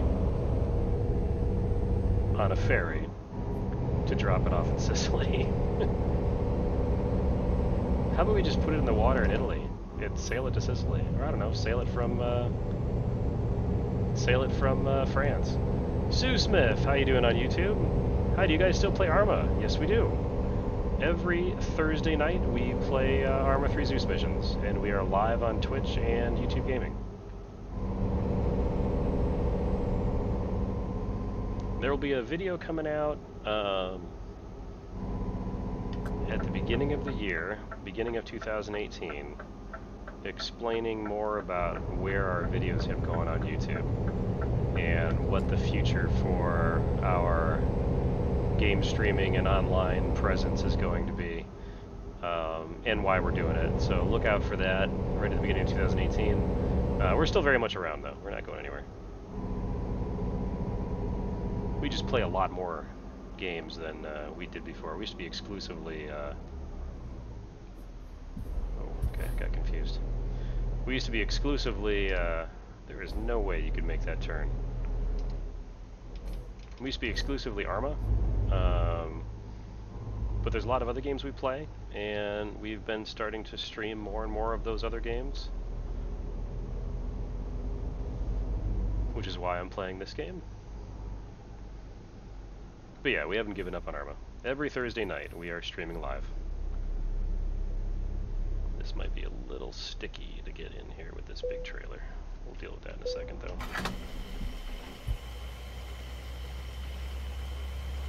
I'm not sure I have enough. Well, I got the ceiling, I think. We're about to find out anyway.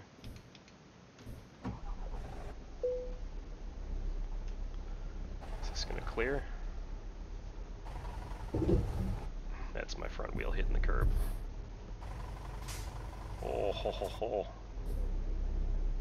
Having regrets. What did I just get charged for? Oh, gas. Duh. Oh, like a glove.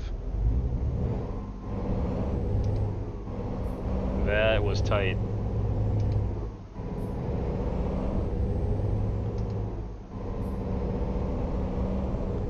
Alright, we get to go around the loop this way to get to the rest stop. It's kind of a cool rest stop. I like this loop-de-loop we're doing here.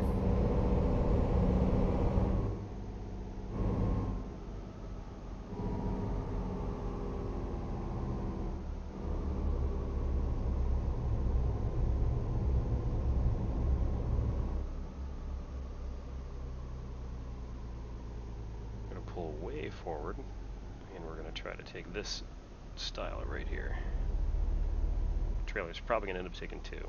Nope, it didn't. It followed me. Good. Brake on, engine off, time to rest. Loan installment payment of 5,776 euros paid. Cha-ching.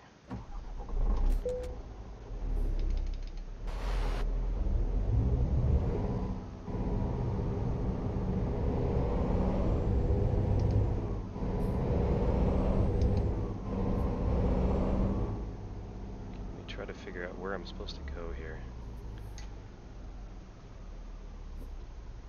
Okay, I'm supposed to go straight. Oh, I guess it doesn't matter. It's just another parking spot.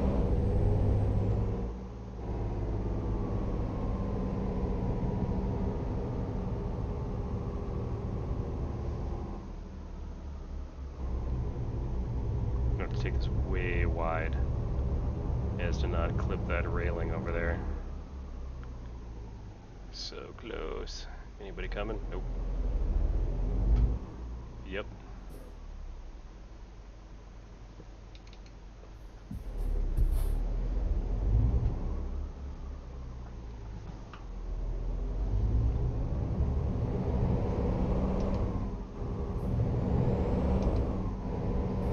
Yeah, Sue, if you're subscribed to the channel, you should be getting notifications every Thursday when we stream.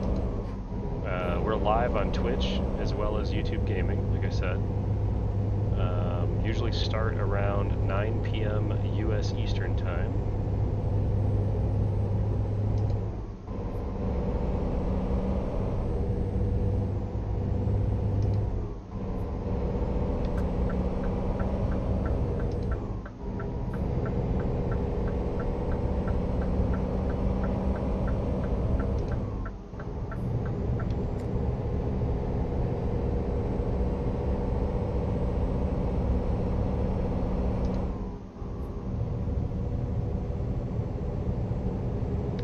unfortunately I had to rest then because now it's 7 p.m. local time, and that means I'll be driving through the night.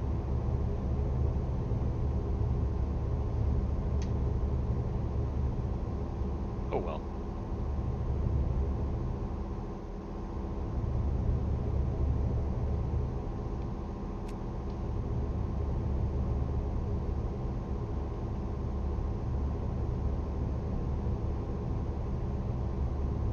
If you're not getting notifications on YouTube about when we stream Arma, or any game for that matter, it's probably because of the changes YouTube has made recently.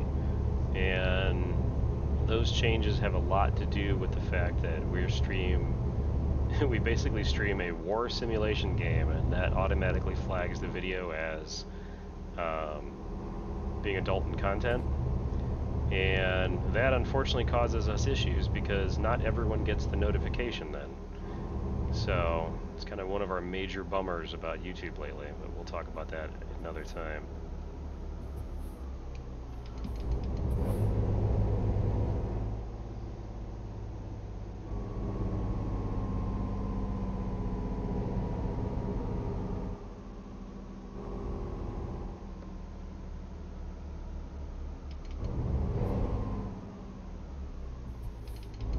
Our buddy Nillers is hosting the channel.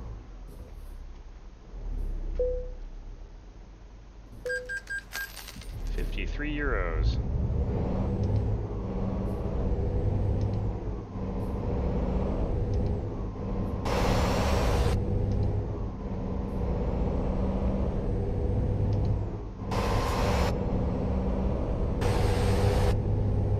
Me first. I'm bigger.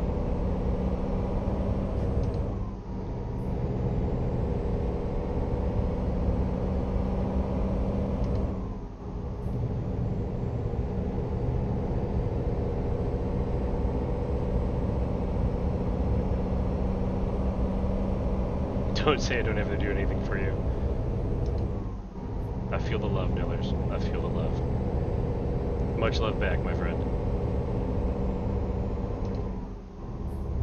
So Nillers, you should be excited to hear we're actually headed back toward Italy.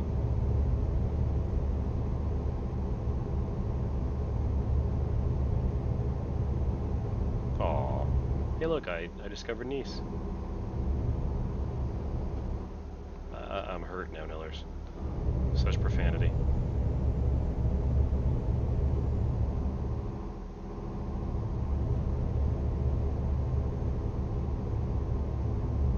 Get you some gelato. I would love some actual gelato. Like, there was a place when I lived in Chicago, owned by an actual Italian couple. They made the best gelato that you could probably have. Whoa, did you see that sun just appear out of nowhere? The best gelato that you could possibly have in the United States.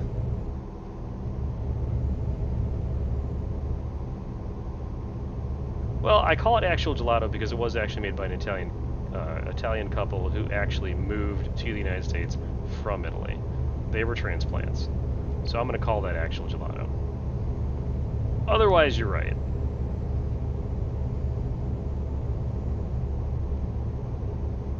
I know. See, but I've not had the opportunity to go to actual Italy, so...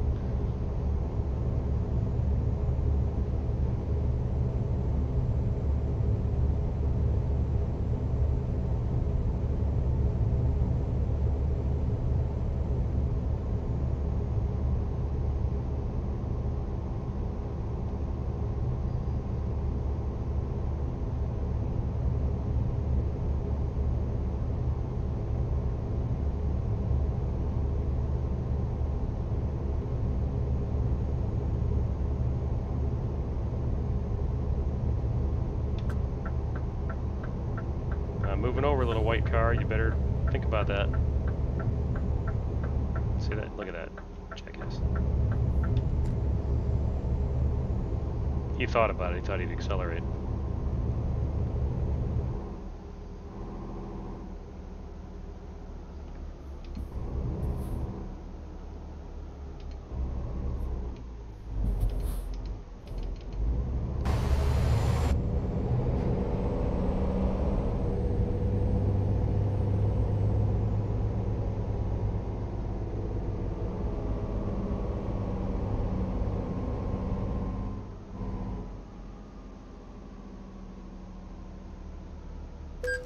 Pitching. 12 bucks.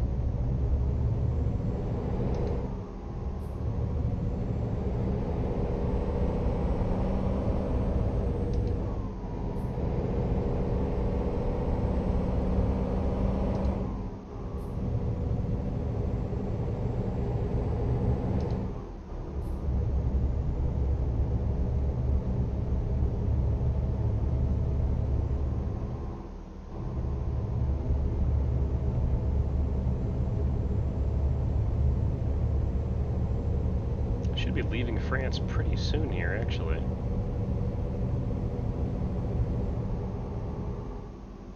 Check out that twisty turny road to get to that drop-off point below us there. Craziness. So I don't understand the load that I'm carrying here. So we picked up a yacht in northwest France, only to bring it to the southeast corner of France, where we picked up another yacht that we're taking from France to Sicily. Now, if I was going to have a yacht like that, I would probably just drop it in the water in France and sail it to Sicily. At the very least, I would drop it in the water in Italy and sail it to Sicily instead of taking a yacht on a ferry to get to Sicily.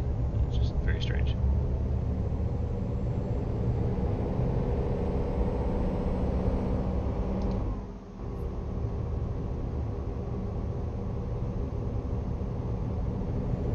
Get in the other lane and leave this tanker behind.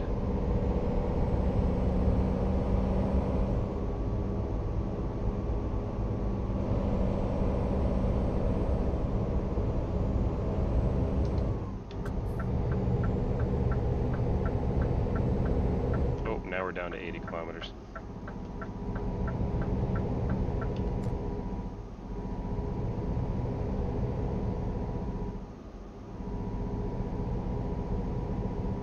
Looks like another toll booth up ahead, and I think that's the end of Italy, or France.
I do wonder why they have the digital signs on the top of the tunnel. Does that mean those lanes are actually reversible? Like, does this tunnel actually, you know, during rush hour traffic or what? Whoa, 10 over. I got so used to going 90. Like, do they sometimes make this a one-way highway? I don't know how that works. Doing good on fuel, doing good on rest.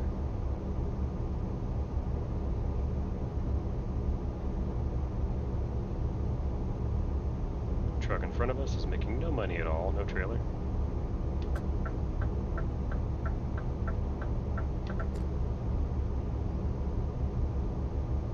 Good old Torino. We haven't been there yet, at least not through it.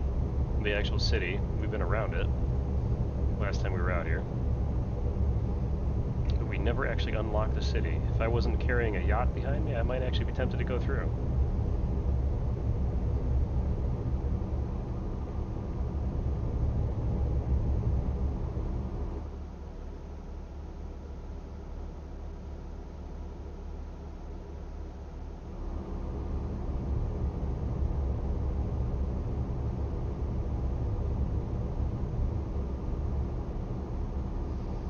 So let's plan our, we've got 7 hours and 46 minutes until we need to rest, which takes us to about 5 a.m. No, about 6 a.m. See, once again, we're sleeping in the day and driving at night. Oops.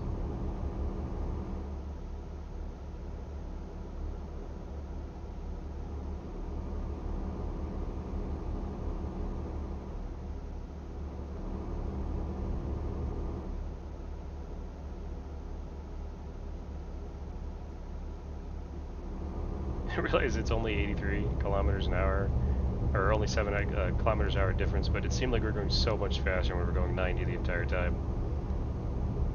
It seemed ridiculously faster.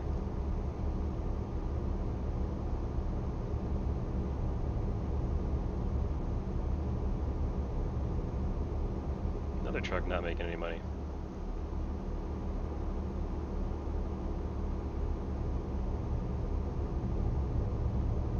Oh, here's that bridge again. I love this bridge. And we're going 60. Apparently the bridge can't handle 80.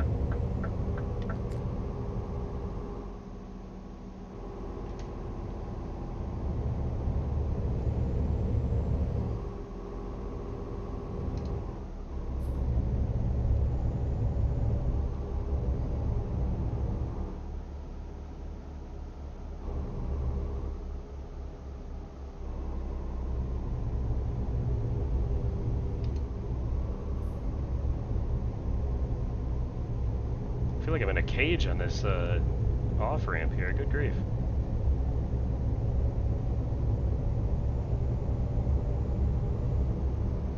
It's the bridge I just crossed.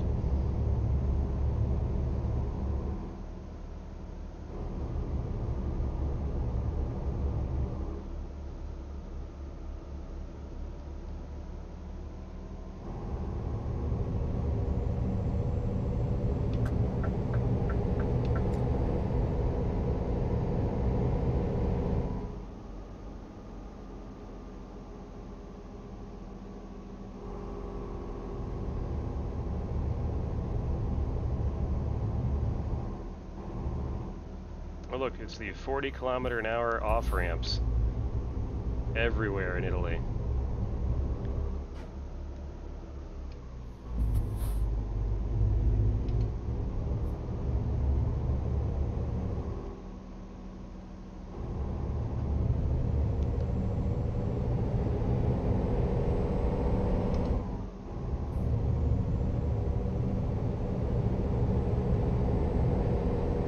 That I'm unlocking this road. I swear I've already been down here.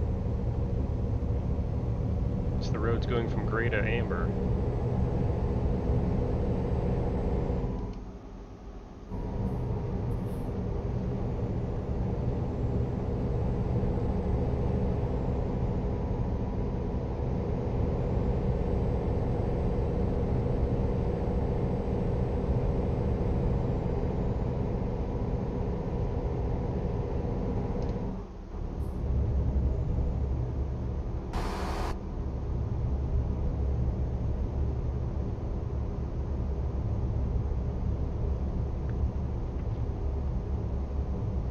And 50 kilometers of our 1,800 kilometer trip. Wasn't it 18? I think it was 18.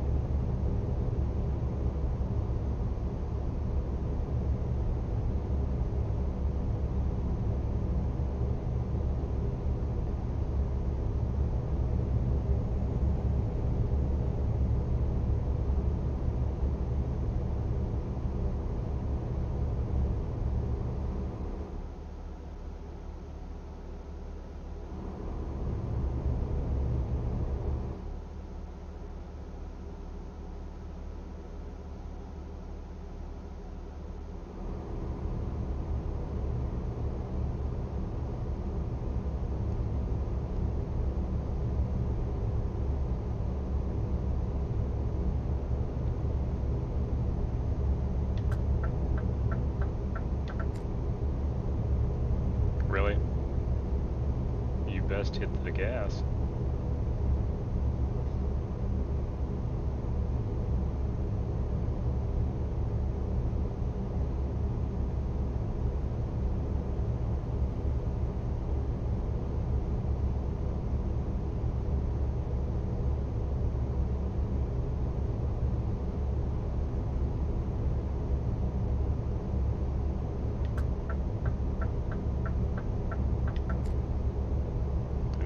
passing that truck in this lane too.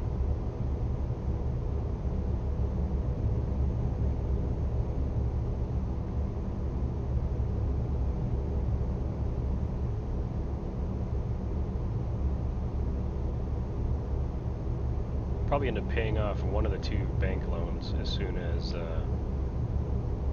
we finish this run.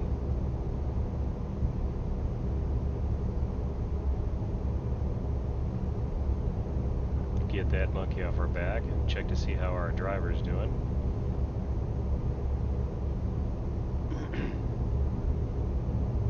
I would like to get that first garage completely full of drivers and trucks, because that's when they'll start making the money.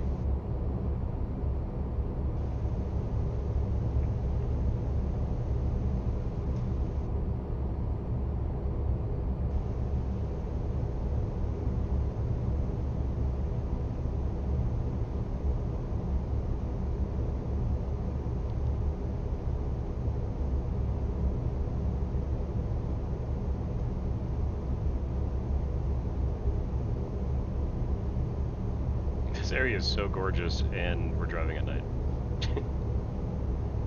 I could probably rest soon. Or what do we need for requirements here? It's 5 hours still.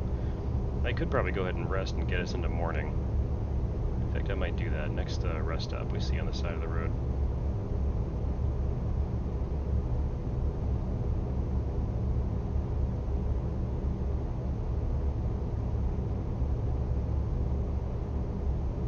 There's Parma. We've been there.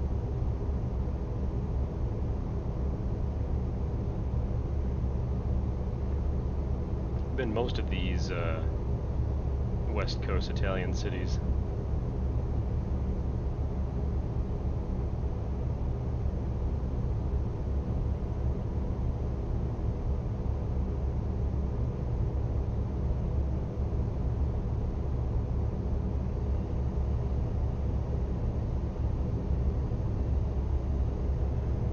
I love that we're just blowing past all these trucks with no trailers.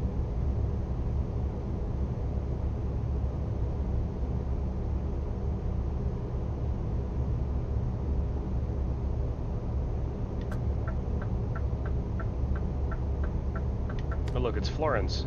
And Nillers isn't here again. There's the exit to Florence.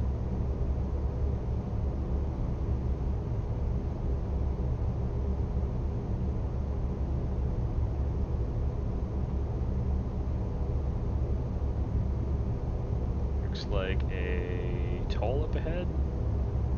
Or is that off the road? Oh, yeah, that might be up ahead actually. Yep, it is.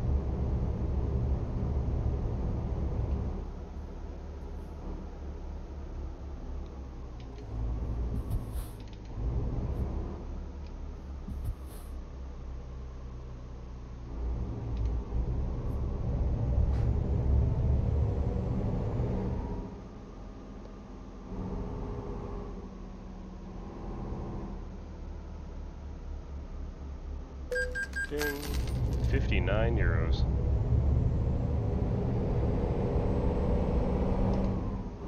And this truck's gonna get it right back in front of us.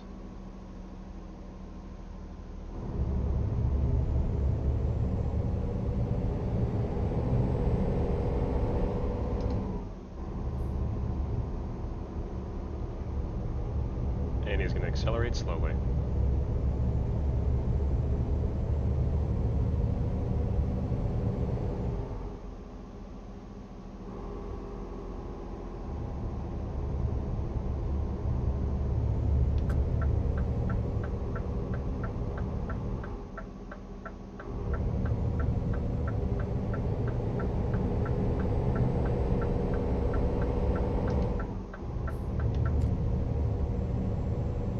Stay in that lane, but I won't because this guy's going to be in my way now.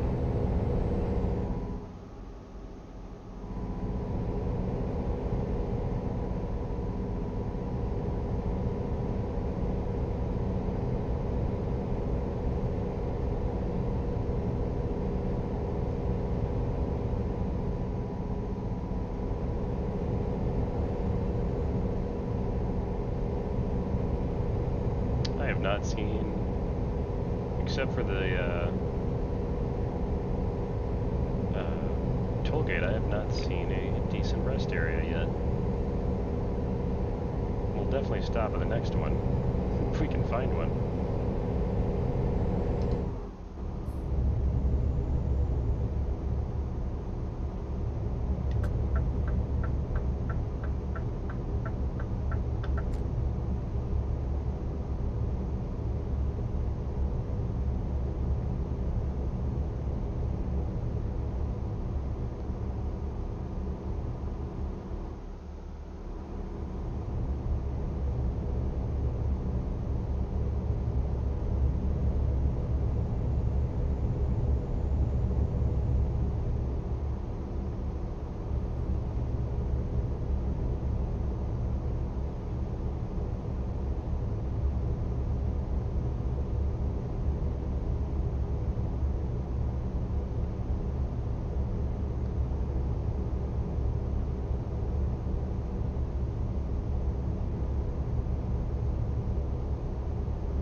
Start thinking about, well, 4 hours to rest. If I'm going to drive in the daytime, I need a rest stop. In fact, as soon as this straightens out, let's take a look at the map.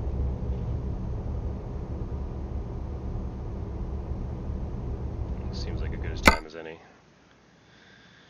Where is the nearest rest area? Well, right up here. That'll work. We'll stop there.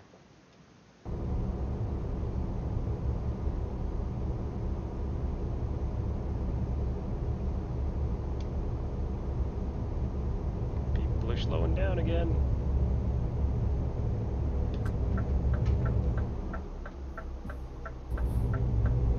Totally expected that car to brake check me.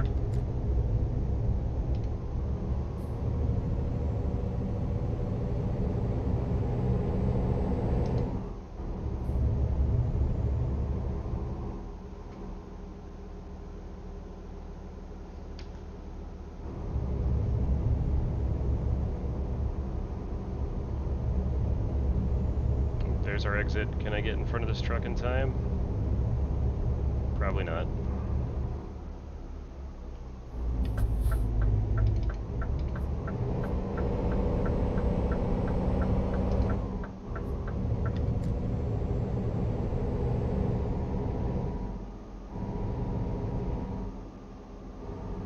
May as well top up the fuel while we're here.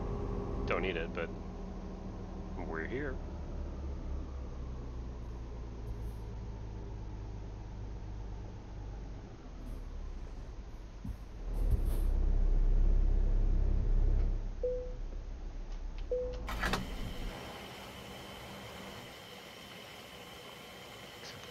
I think the rest area stops are right there, so I gotta back up.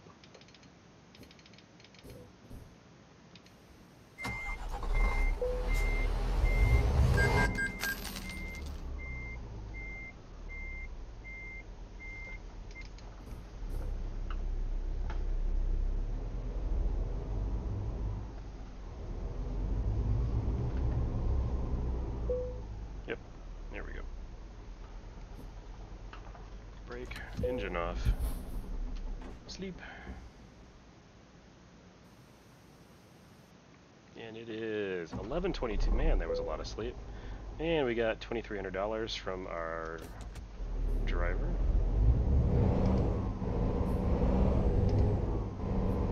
She is not keeping her own yet.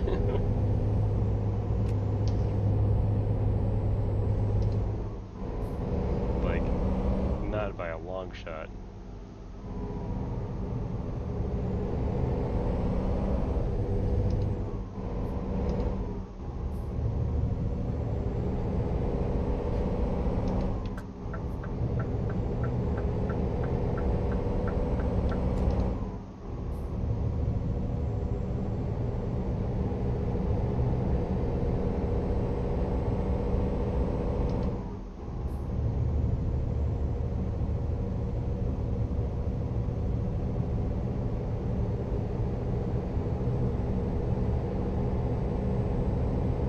I don't remember ATS drivers taking so long to really start coming into money.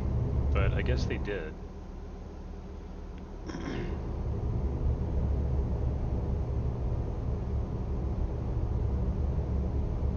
And we're under the 1,000-kilometer limit, so we have 15 hours to go, 10 hours to rest, so we'll have to rest again.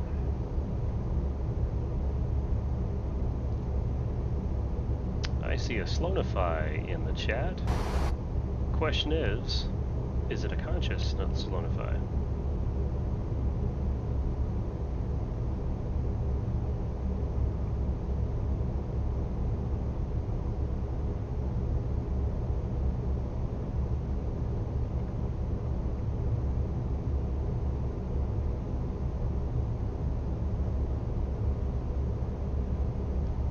Sorta. Hey, she's alive.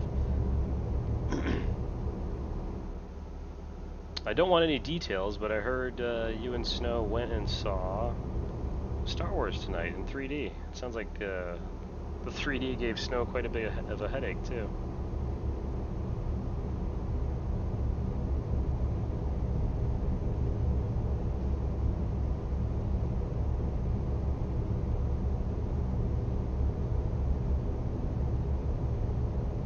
Last night it passed out. I believe it. Oh look, there's our loan installment payment.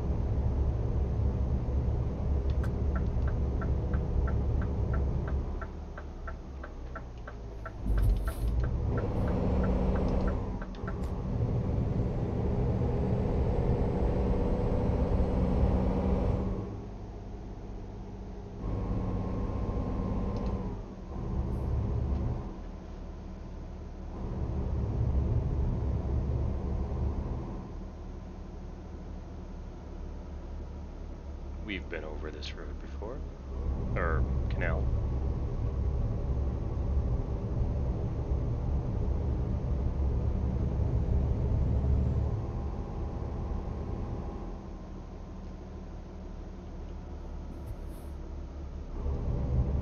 Yeah, I was telling him while he was on, I can't watch 3D movies.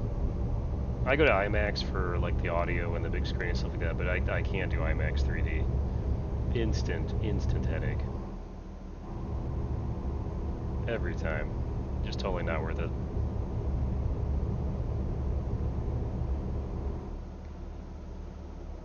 Good. I don't want to know anything about it yet. I'm unfortunately in the phase where I probably won't see the new Star Wars movie until it probably hits Blu-ray, to be honest. I don't think I'll have the opportunity to see it in the theater.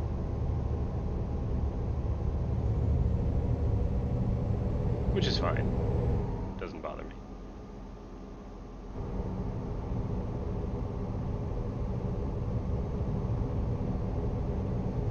So I have to spend the next probably 4 or 5 months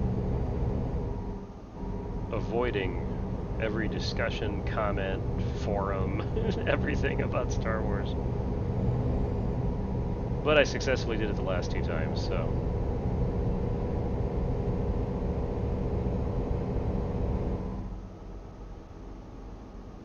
And by 2, I mean the last movie and the third of the prequels.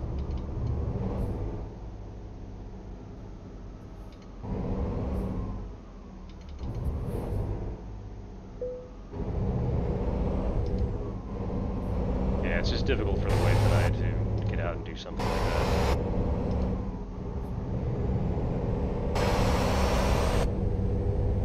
For a variety of reasons. But it's also why we have the big TV with the awesome sound system at home. If we want to watch a movie, we'll watch it at home. No big deal.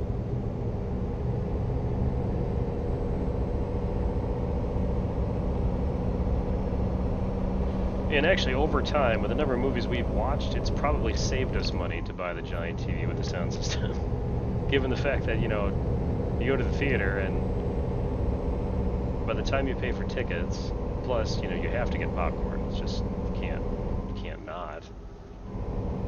And by the time you pay for your tickets and the popcorn and everything, I mean, for 2 people, you're talking like $50.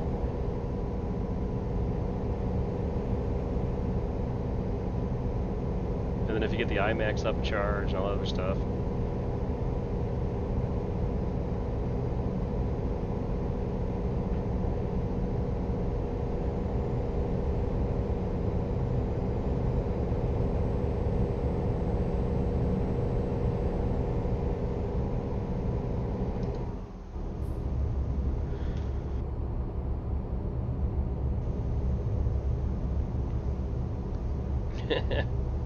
You could say that.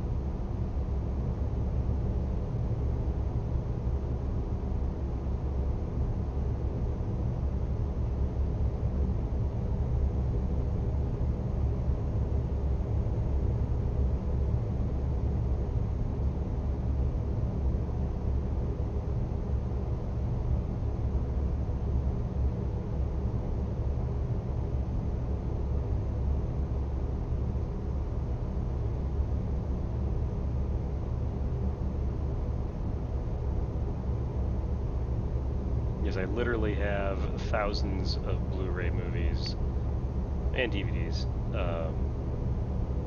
because I have a buddy who works for one of the places that distributes them, and they a certain number of them are allowed, if they're damaged or misprints, or sometimes a movie will have the wrong label on them or something like that, they're actually allowed to take them. That's what he claims anyway, so.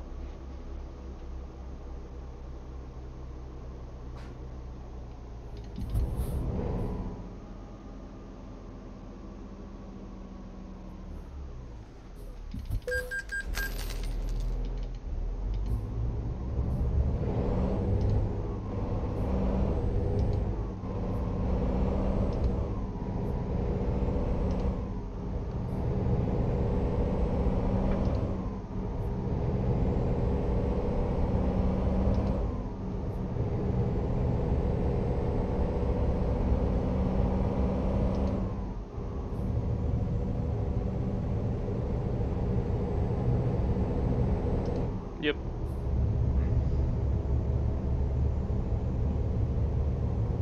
I used to go to the theater all the time. I mean, it's just so expensive now. Whoa, whoa, whoa, whoa, whoa. Dang it. Not paying attention to the road. And it's 80 through here.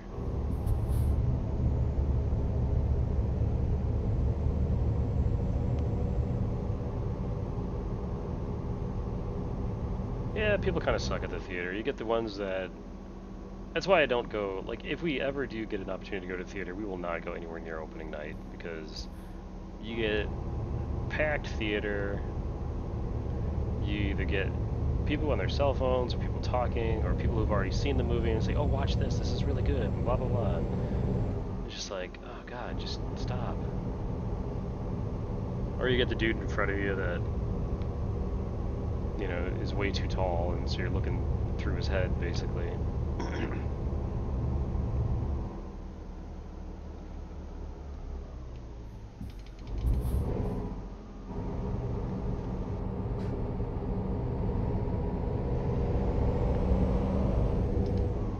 Peanut gallery, it's even worse.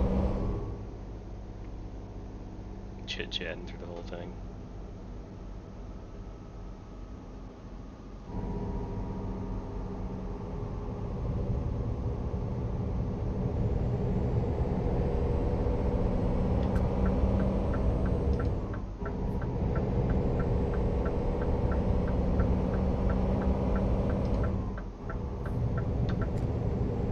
I don't remember the last movie we saw in the theater, to be honest with you.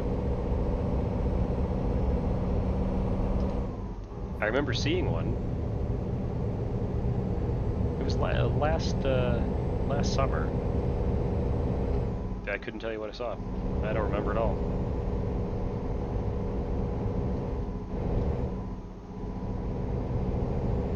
Every little joke got laughing hysterically. Yeah, that's terrible.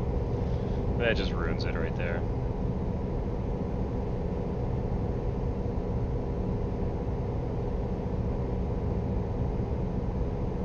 What I hate is the ones that'll get, you'll sit next to them or in front of them or behind them or just in your general vicinity, and they're the predictors. You know what I mean? They're like, oh, I bet this is gonna happen, or I have a feeling da da da da da. It's like, stop. I don't care what your feeling is.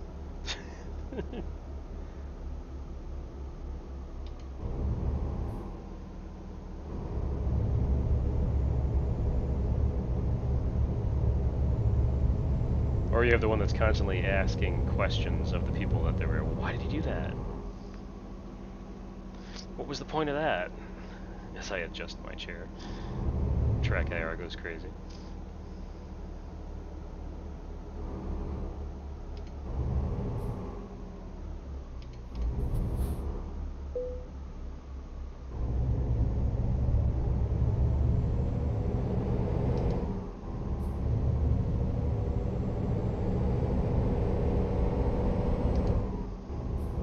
So Luke was Leia's sister? Really? You know, stuff like that.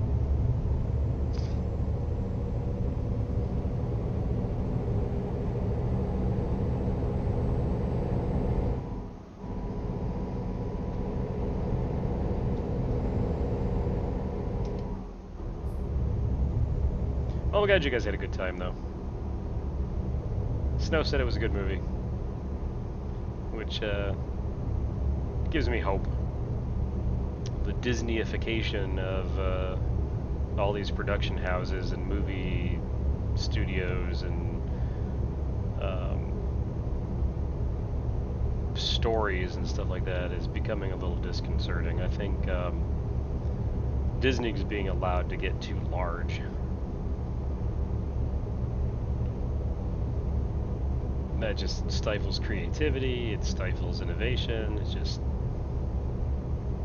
Disney is not a great company. I mean, they're not.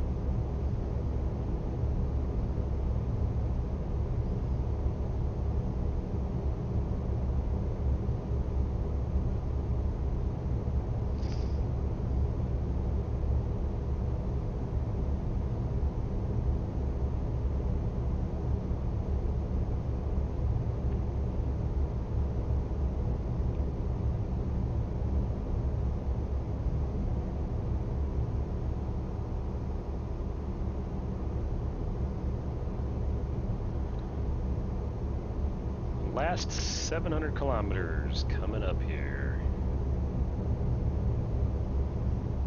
Gonna have to figure out when I'm gonna rest again. 6 hours, 43 minutes.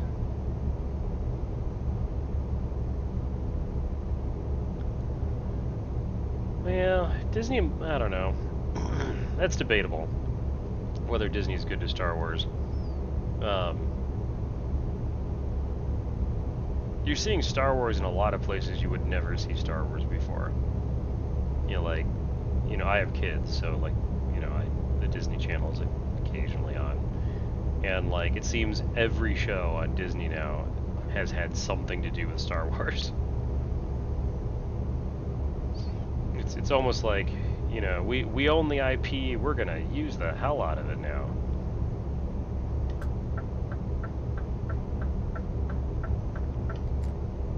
As long as they don't start ruining the canon, which so far I guess they've left it alone. I mean, it's hard to say. I mean, these sequel movies, it's, you know, it's new.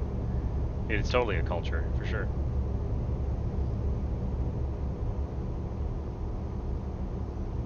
It's kind of like what's happened to, same type of thing, what's happened to Star Trek. And CBS's new, well, the season's over, so I guess it's not new anymore, but the Star Trek Discovery, it's just a shame to see what's happened to that show too, or that line of storyline. I don't know, maybe it's just because I'm getting older. Maybe I just long for the way things quote-unquote should be.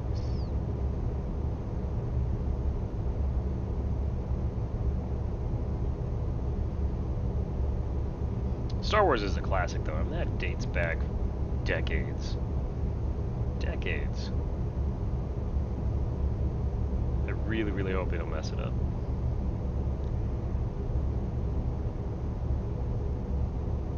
It still surprises me. I guess maybe it shouldn't, because Lucas was all about the money, but it to some degree it does surprise me that he even sold that to Disney, or to sold it to anyone, to be honest with you. I agree. Sometimes it is nice for things to just end. Absolutely. I'd rather see something end with dignity than have it continue on in a fashion that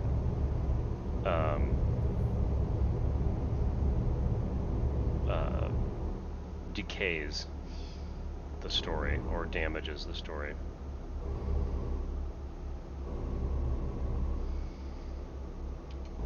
And I'm not necessarily saying that's what's happened to Star Wars. Star Trek is a different story. CBS has gone off the deep end with the show as far as I'm concerned. Others would disagree, but hopefully Disney stays true to the ideals of Star Wars. Granted, Lucas is screwed with the movies too, but hopefully they do that universe proud. I enjoyed the first of the sequels. I'm sure I'll enjoy the second one, just from what I've heard from friends and whatnot.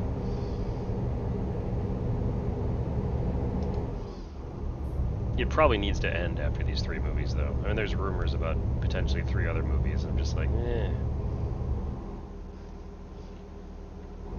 come to a logical conclusion and end it.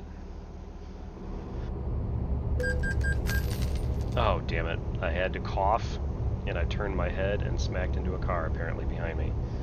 First traffic offense of the evening. I really thought I was going to go the entire evening without running into anybody. Hopefully I didn't hurt my trailer. Check any damage? Doesn't say anything about damage.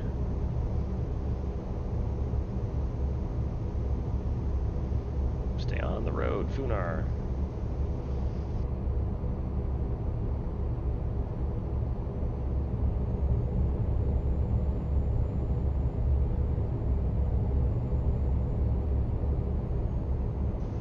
Yeah, that's true about Game of Thrones as well. I mean, yeah, they've exhausted the story. They're like, well, HBO's like, hey, this show brings us in some money, so got to keep it going. I still haven't watched the 7th season. I still haven't watched the second half of the 6th season too, so I need to do that at some point.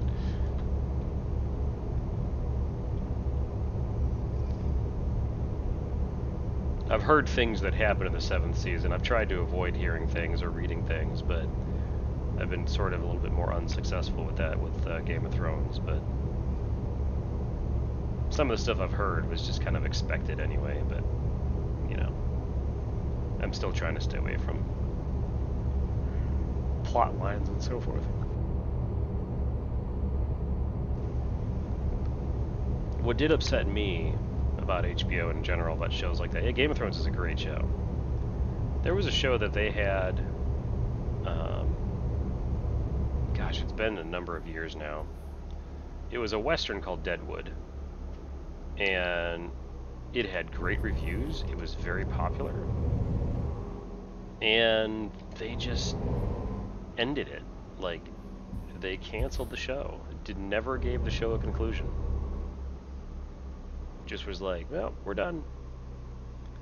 So like for a while there, it took me a long time to actually want to watch the Game of Thrones. Now I realize there's, you know, there is a book series, there is a known story, but I have not read the books because I don't have time to read an anthology like that. But so I wasn't worried too much about HBO going to just stopping it, because if I really wanted to, I could go read the books. But for a while, I just shied away from HBO shows because they just always had the same MO, where like they never really gave a show a proper ending. Like, give me a final episode, you know. Even if you don't tie all the loose ends together, give me a proper final episode to say goodbye to the show. And they never did that with Deadwood. And I thought the production of Deadwood was awesome. HBO cited that it cost too much to develop the show. Well, how much does Game of Thrones cost? You know, it's got to be ridiculous.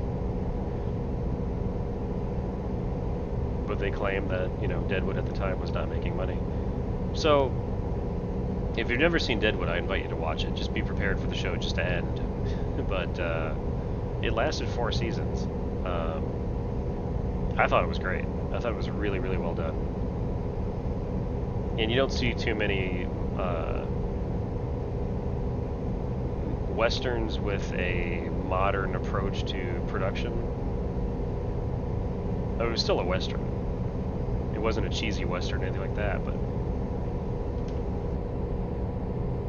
it was just a really good show. These cars are going to cut me off. Nope, I'm going to make you guys wait. Look at that.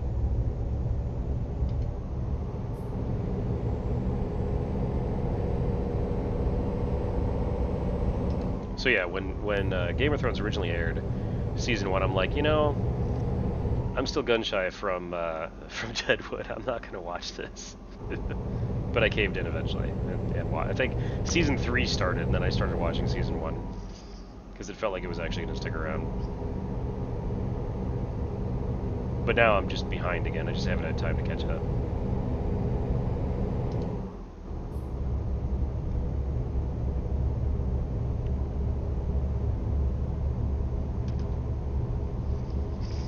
You know, I could be watching Game of Thrones right now, but instead, I'm driving a truck through Italy and talking to you good people.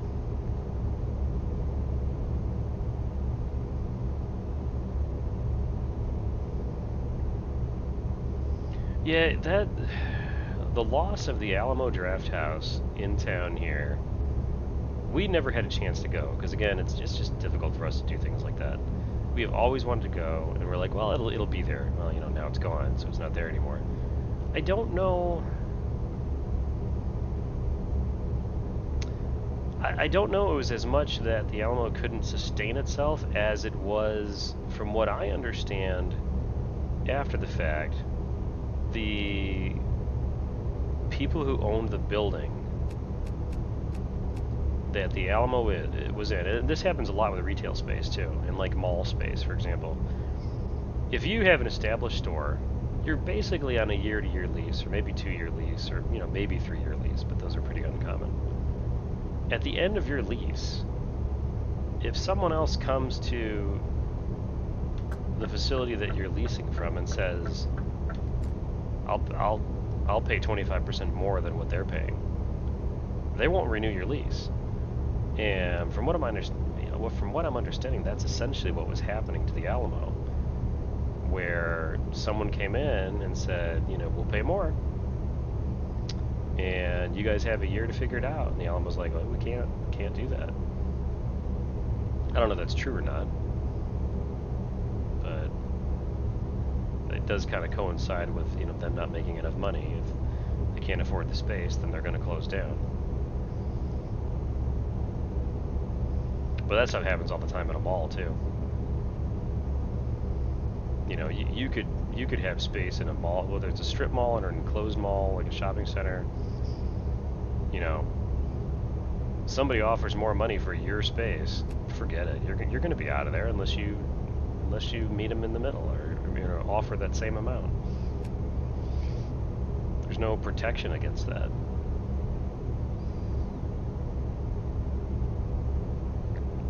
It's the law of economics.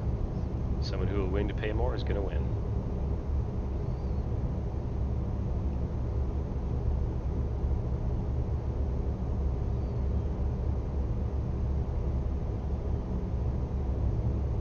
Many moons ago, when I owned my business, you know, we were in a building that was actually owned by the local airport, and the airport's plan for it was eventually to make it a transit center, or not transit, transfer center for places like FedEx, UPS, that type of thing, DHL, where their trucks would park there. It was actually it was kind of like a strip mall type building, but it was not on a main road at all. It was really, really weirdly placed. And they had divided it up into office spaces, kind of semi-commercial, semi-retail. And the airport didn't care about this property. Like, they were going to make this the transfer point for these big package companies, and it just never happened, never happened, never happened. So I mean, at the time, and I had a 1,800 square foot retail space essentially, and I was paying like $500 a month for it. I mean, it was nothing at all. I stayed there for about 8 years. I was in that space, and fantastic space. I had to shut the business down because it just wasn't making the money. The type of business I was in was internet service, but this was in Vermont at the time, and dial-up internet service was still very profitable. Like, and even today, to some degree, there's not a lot of broadband in Vermont. So, but I wasn't able to be agile enough to start offering DSL to the areas that had it offered and stuff like that. I mean, to purchase those types of circuits from the phone company to then resell to your customers is actually very expensive. So I ended up moving out of the space, and you know, after a couple of years later, I shut the business down. But I shut it down; it was still semi-profitable, so it was a good time to close. But anyway, to make a long story short, I discovered later that the airport realized that, hey, this space is really valuable. So my, cheap office space, I guess a few years after I moved out of it, was then going for $2,500 a month, because they realized that these other companies wanted to come in there and, start, taking the space out. So now it's actually like a little mini shopping center, and the plans to make it the transfer station just fell by the wayside. Just so weird. To go from not caring about it to realizing, hey, we can make money off this.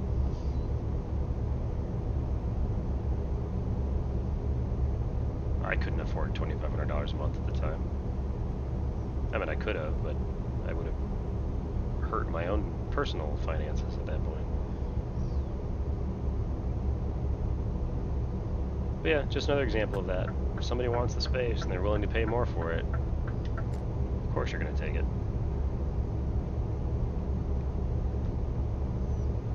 Airport out there is probably making more money on that space now than they probably would have if they did make it a transfer point for those packages, which is probably why they ultimately decided to do it.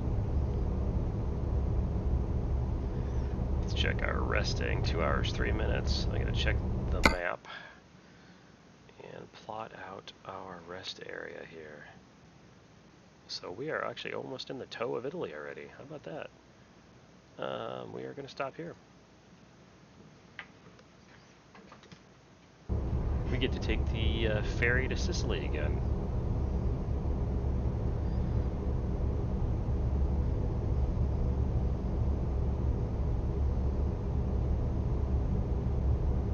This trip's gone pretty quick, actually. 318 kilometers to go. Out of just over 1,600 kilometers. Should gain about 80 grand, I think is what this job was for.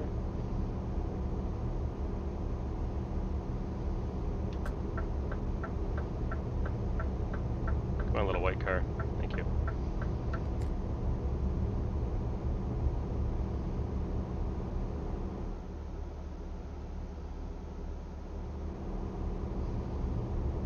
I'm gonna laugh if I get to Sicily. I'm going to check the job. I'm not going to take another job tonight. Once this one's delivered, I think this is going to be it for tonight. I'm going to laugh if I get to Sicily and like all the jobs are yachts again. This is the second yacht I've delivered tonight. It just seems to be what I do now. I do yachts.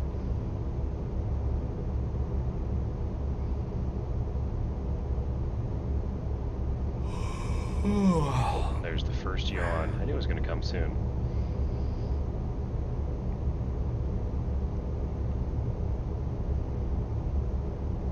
There's a truck not making any money. Speaking of money. Yep, yachting. We're doing yachting. Land yachting.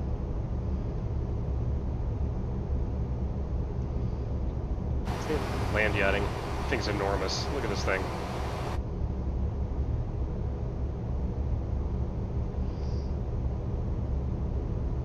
I couldn't even see my... Can you even see my truck in that view? Hang on a second. No, you can't. can't see it at all.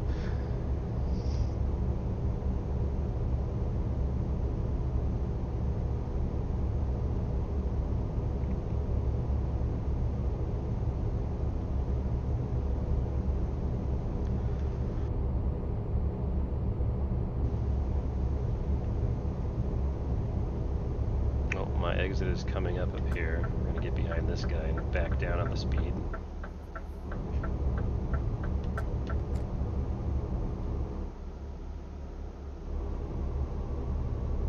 Do our last rest of this run.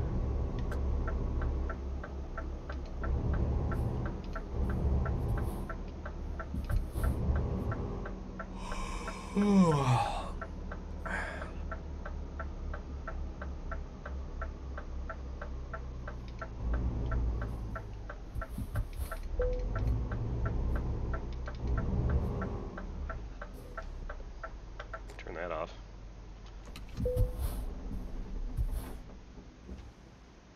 Have you ever owned a boat? Would I own a boat? Probably. Have I ever? No, I have not. I wouldn't mind having a boat. I like nothing large though. I'm thinking like my style is more like, you know, pontoon boat, you know, party boat. You get a bunch of people out on the water together and enjoy the lake or whatever it is. I could never see myself in anything larger than that. A friend of mine would love and talks often about getting a sailboat. And we're talking like a schooner.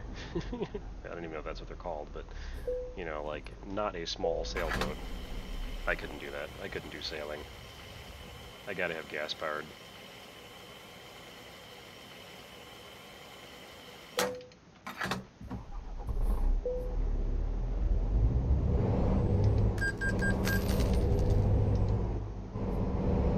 Yeah, someday I'll get a pontoon boat, though. I heard that Snow wants a sailboat. I could never, I just couldn't, I don't know. I don't need anything that big. Unless his idea of a sailboat is a, you know, like a single sail, you know, no motor kind of boat. Pontoon boat would be fine. For me.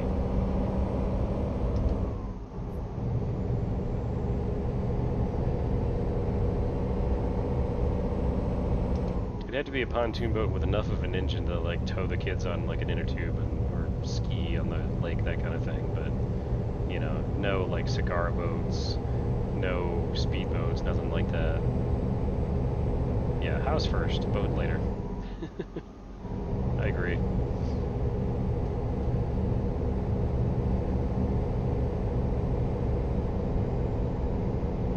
You guys got plenty of time to get a boat.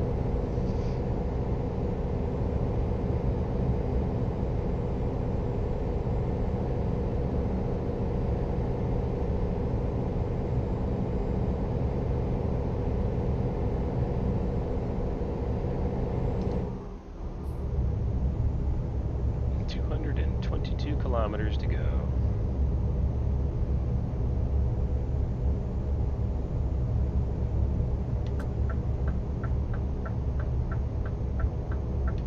Gonna end up passing this truck, I just know it.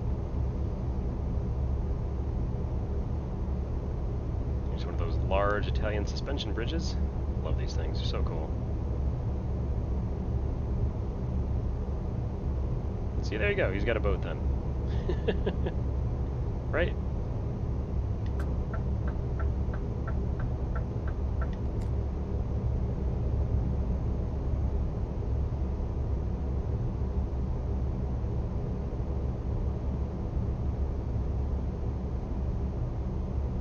He won't like that I said that, but, you know.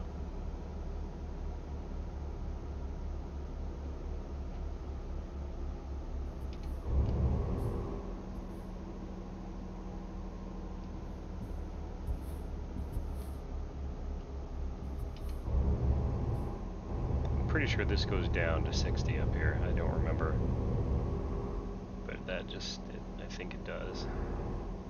Oh, I did not mean to go through the rest stop. Well, here we go.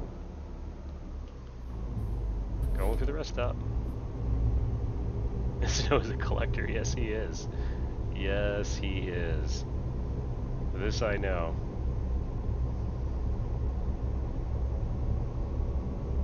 I sort of am too, though.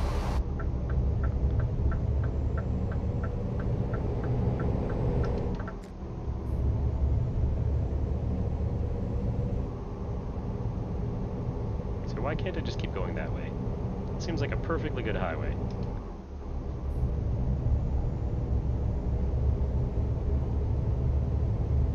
See, that's why you guys need a nice house, so that he has a place to put all of his collections. Right?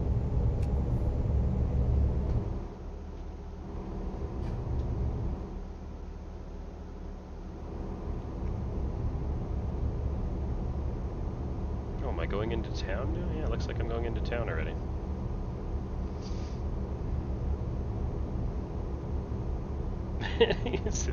Please.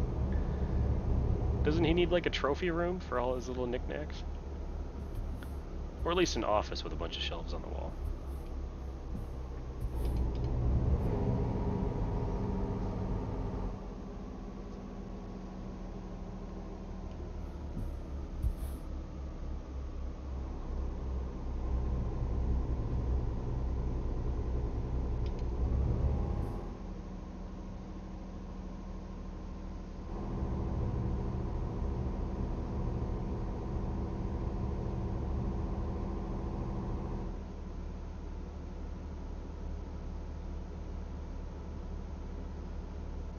I've definitely been on this road already. Very familiar. Well, I mean, there's only one way to get over to Sicily, so.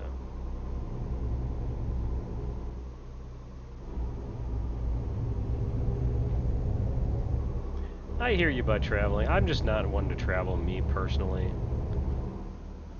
I'd rather have things I can enjoy. Memories you can enjoy for sure, and places you can enjoy, but like heirlooms and things like that have always been sort of important to me. Maybe because travel is kind of out of our realm of possibility right now.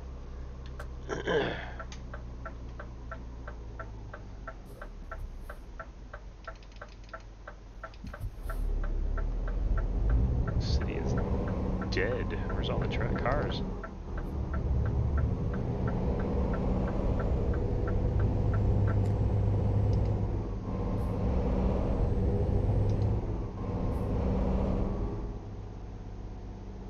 I've never been one to travel though. Like, I used to work for a company that had me good literally every week from Friday to Sunday I was in a different city.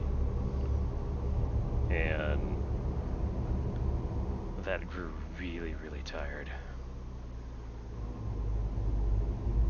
Like I tell people all the time, I've been to Hawaii. I've been to Waikiki, actually. I was there for 36 hours.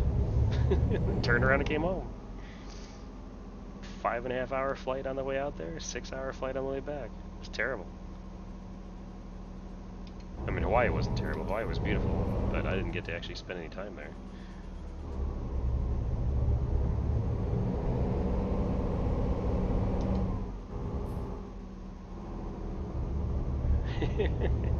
I hear you. I collect little knickknacks too, though. I connect like little Star Trek figurines and things like that.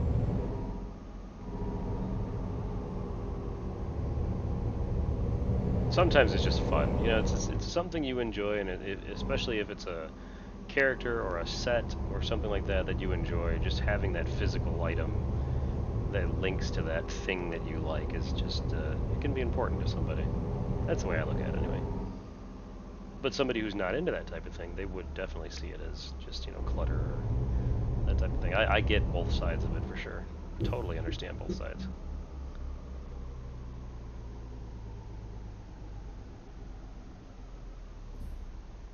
A lot of trucks on this here,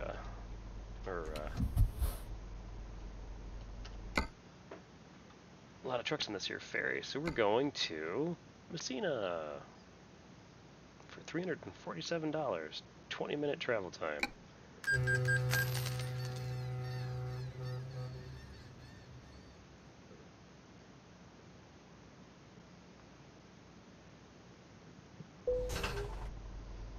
And look, the entire boat is empty now. So we took a boat on a boat. Sure.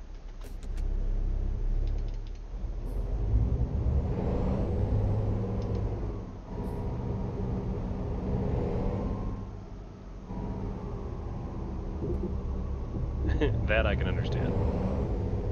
For sure.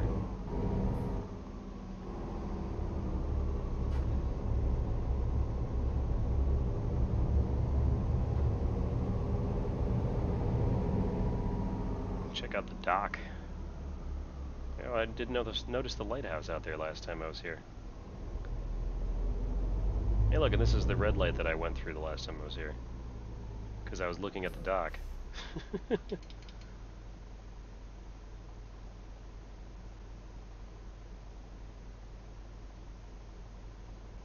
Green light.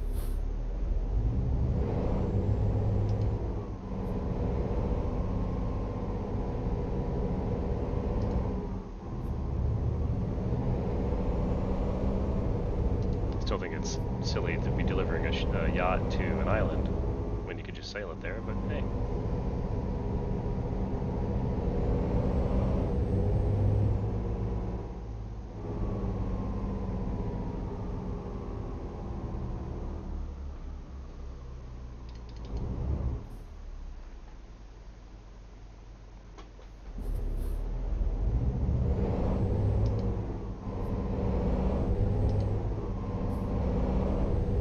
Any of the collectibles I have, they're on a shelf, but they're in a shelf in a case. So the inside of the shelf, what the hell's going on with that? The inside of the shelf doesn't get dusty, you just have to do the outside. A little bit of glass cleaner, done.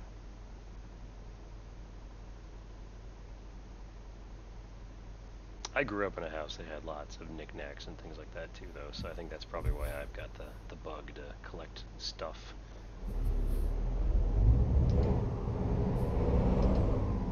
And by knickknacks, I mean really inexpensive stuff, just, you know, decor.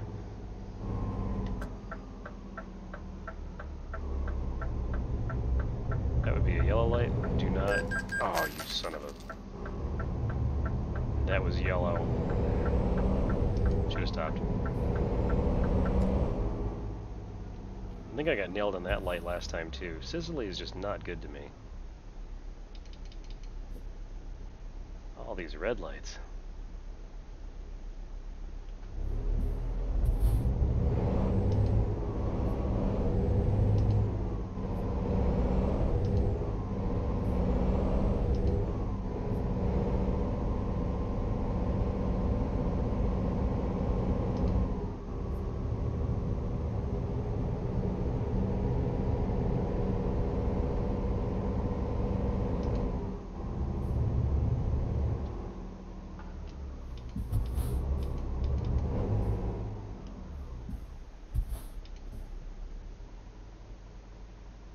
And another red light.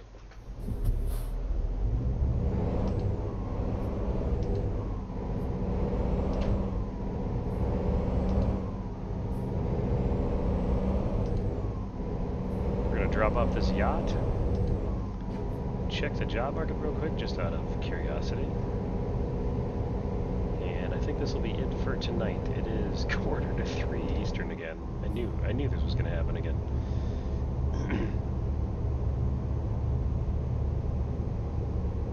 Where is this thing going? That I'm on Sicily and it's still 100 and some odd kilometers away. Okay, it's going way down there.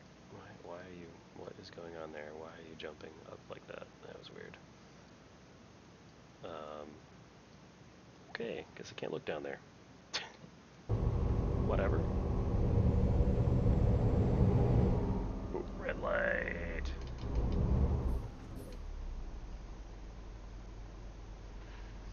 I can't see the light. I can see it now. There we go. Okay, green.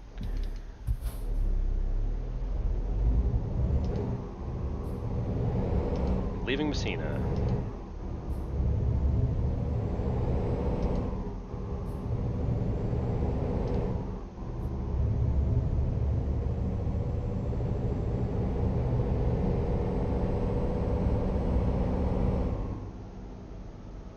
Did it really go up to 50 and then down to 40 again? It did.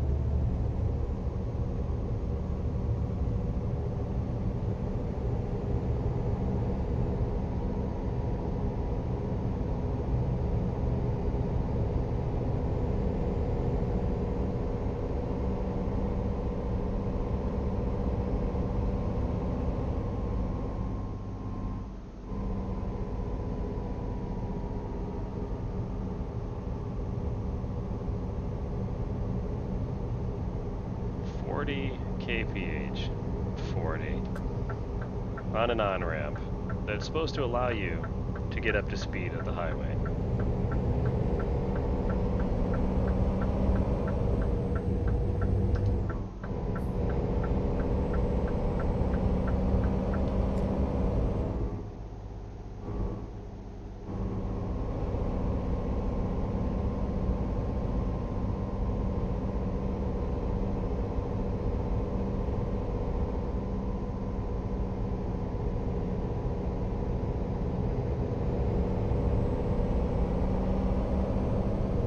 Oh, I can understand that.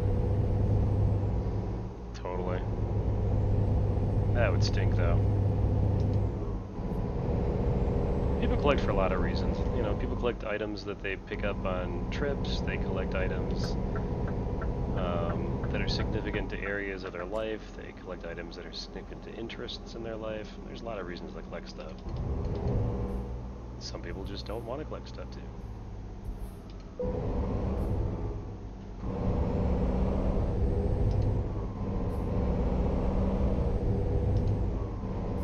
But that would suck to lose something like that. But I totally get where the thought process is about it now, though, for sure.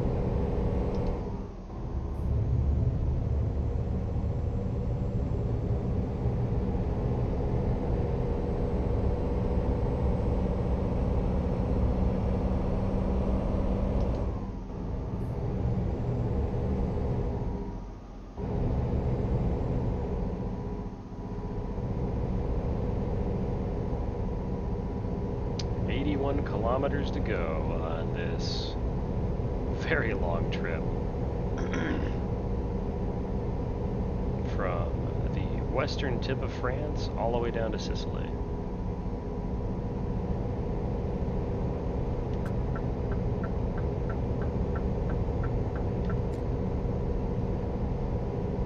Hey, thanks for the follow, Dark Power. Dark PvPer, sorry. Appreciate the support and checking us out.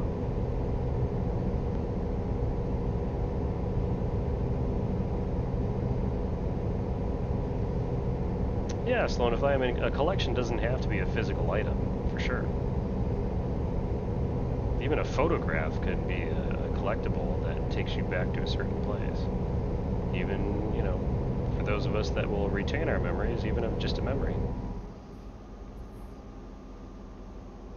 Forget things all the time, that's why I say that.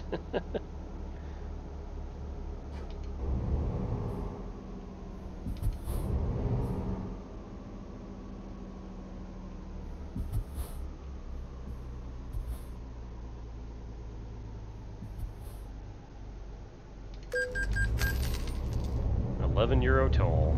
Didn't seem worth it. XXXL.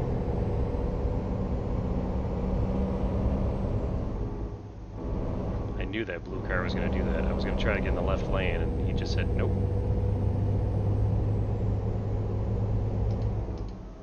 It's okay. Didn't want to be in that lane anyway, because my exit's up here.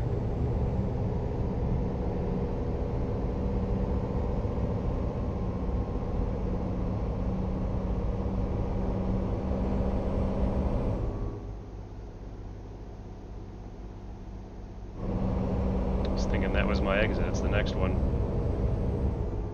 Palermo would have taken me exactly in the opposite direction that I wanted to be in.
trailer.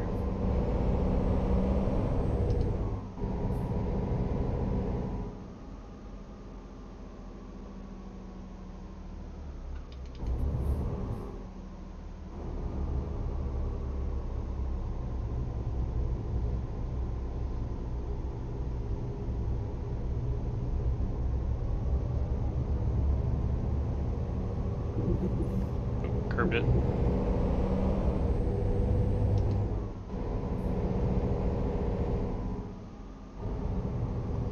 That's handy. Truck stop right here. I'll probably be needing that when I leave the area.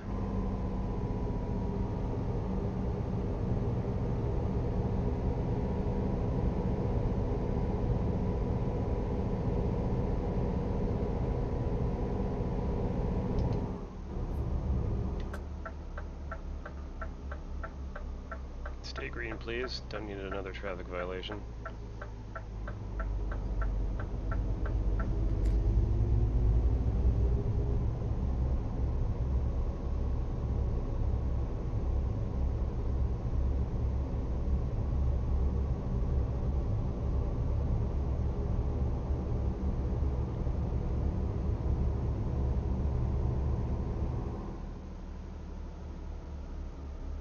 This looks like a nice, tight traffic circle.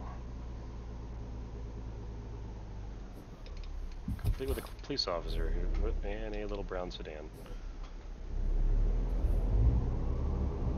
Go to bed.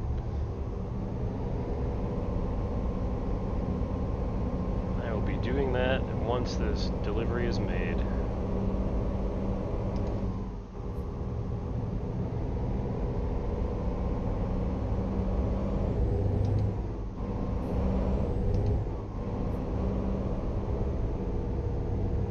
Nice.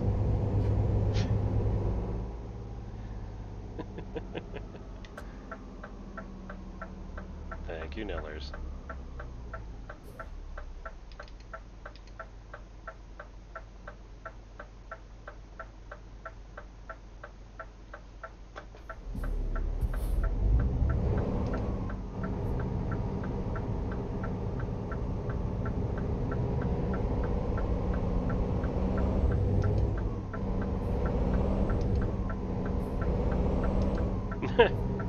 And just like that, Niller signs out and goes to bed. Okay, I don't know what this is actually making me do a U-turn here. How bizarre. Oh wait, no, it's going down that road. Okay, I understand now. I thought it was a U-turn at first. I'm like, come on. Good night, Nillers.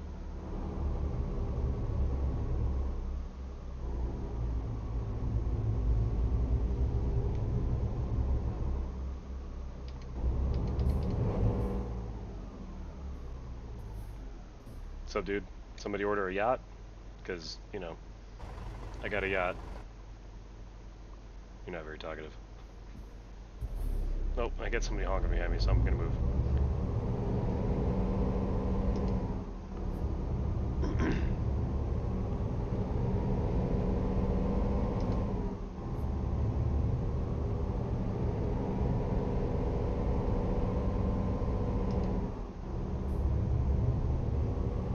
So where the heck is this thing going?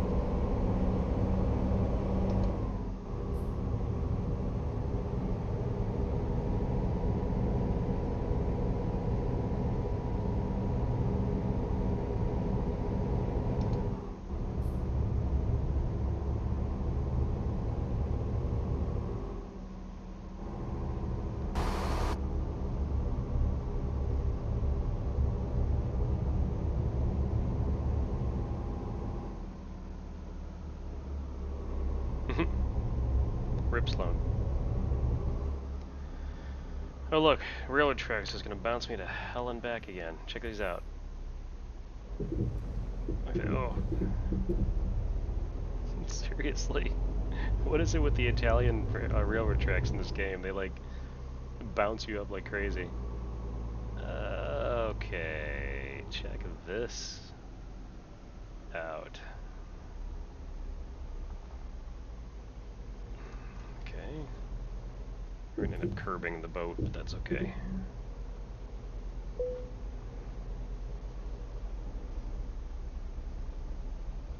Can't I just park in front of this thing and then, you know, the lift just, you know, pull up around me instead of me having to back it up into there?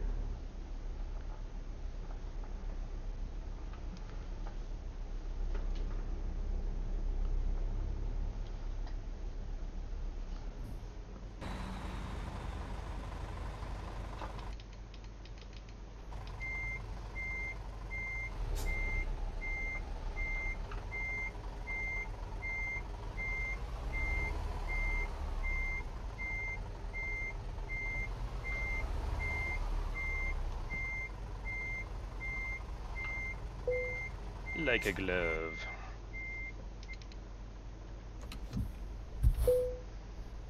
All right.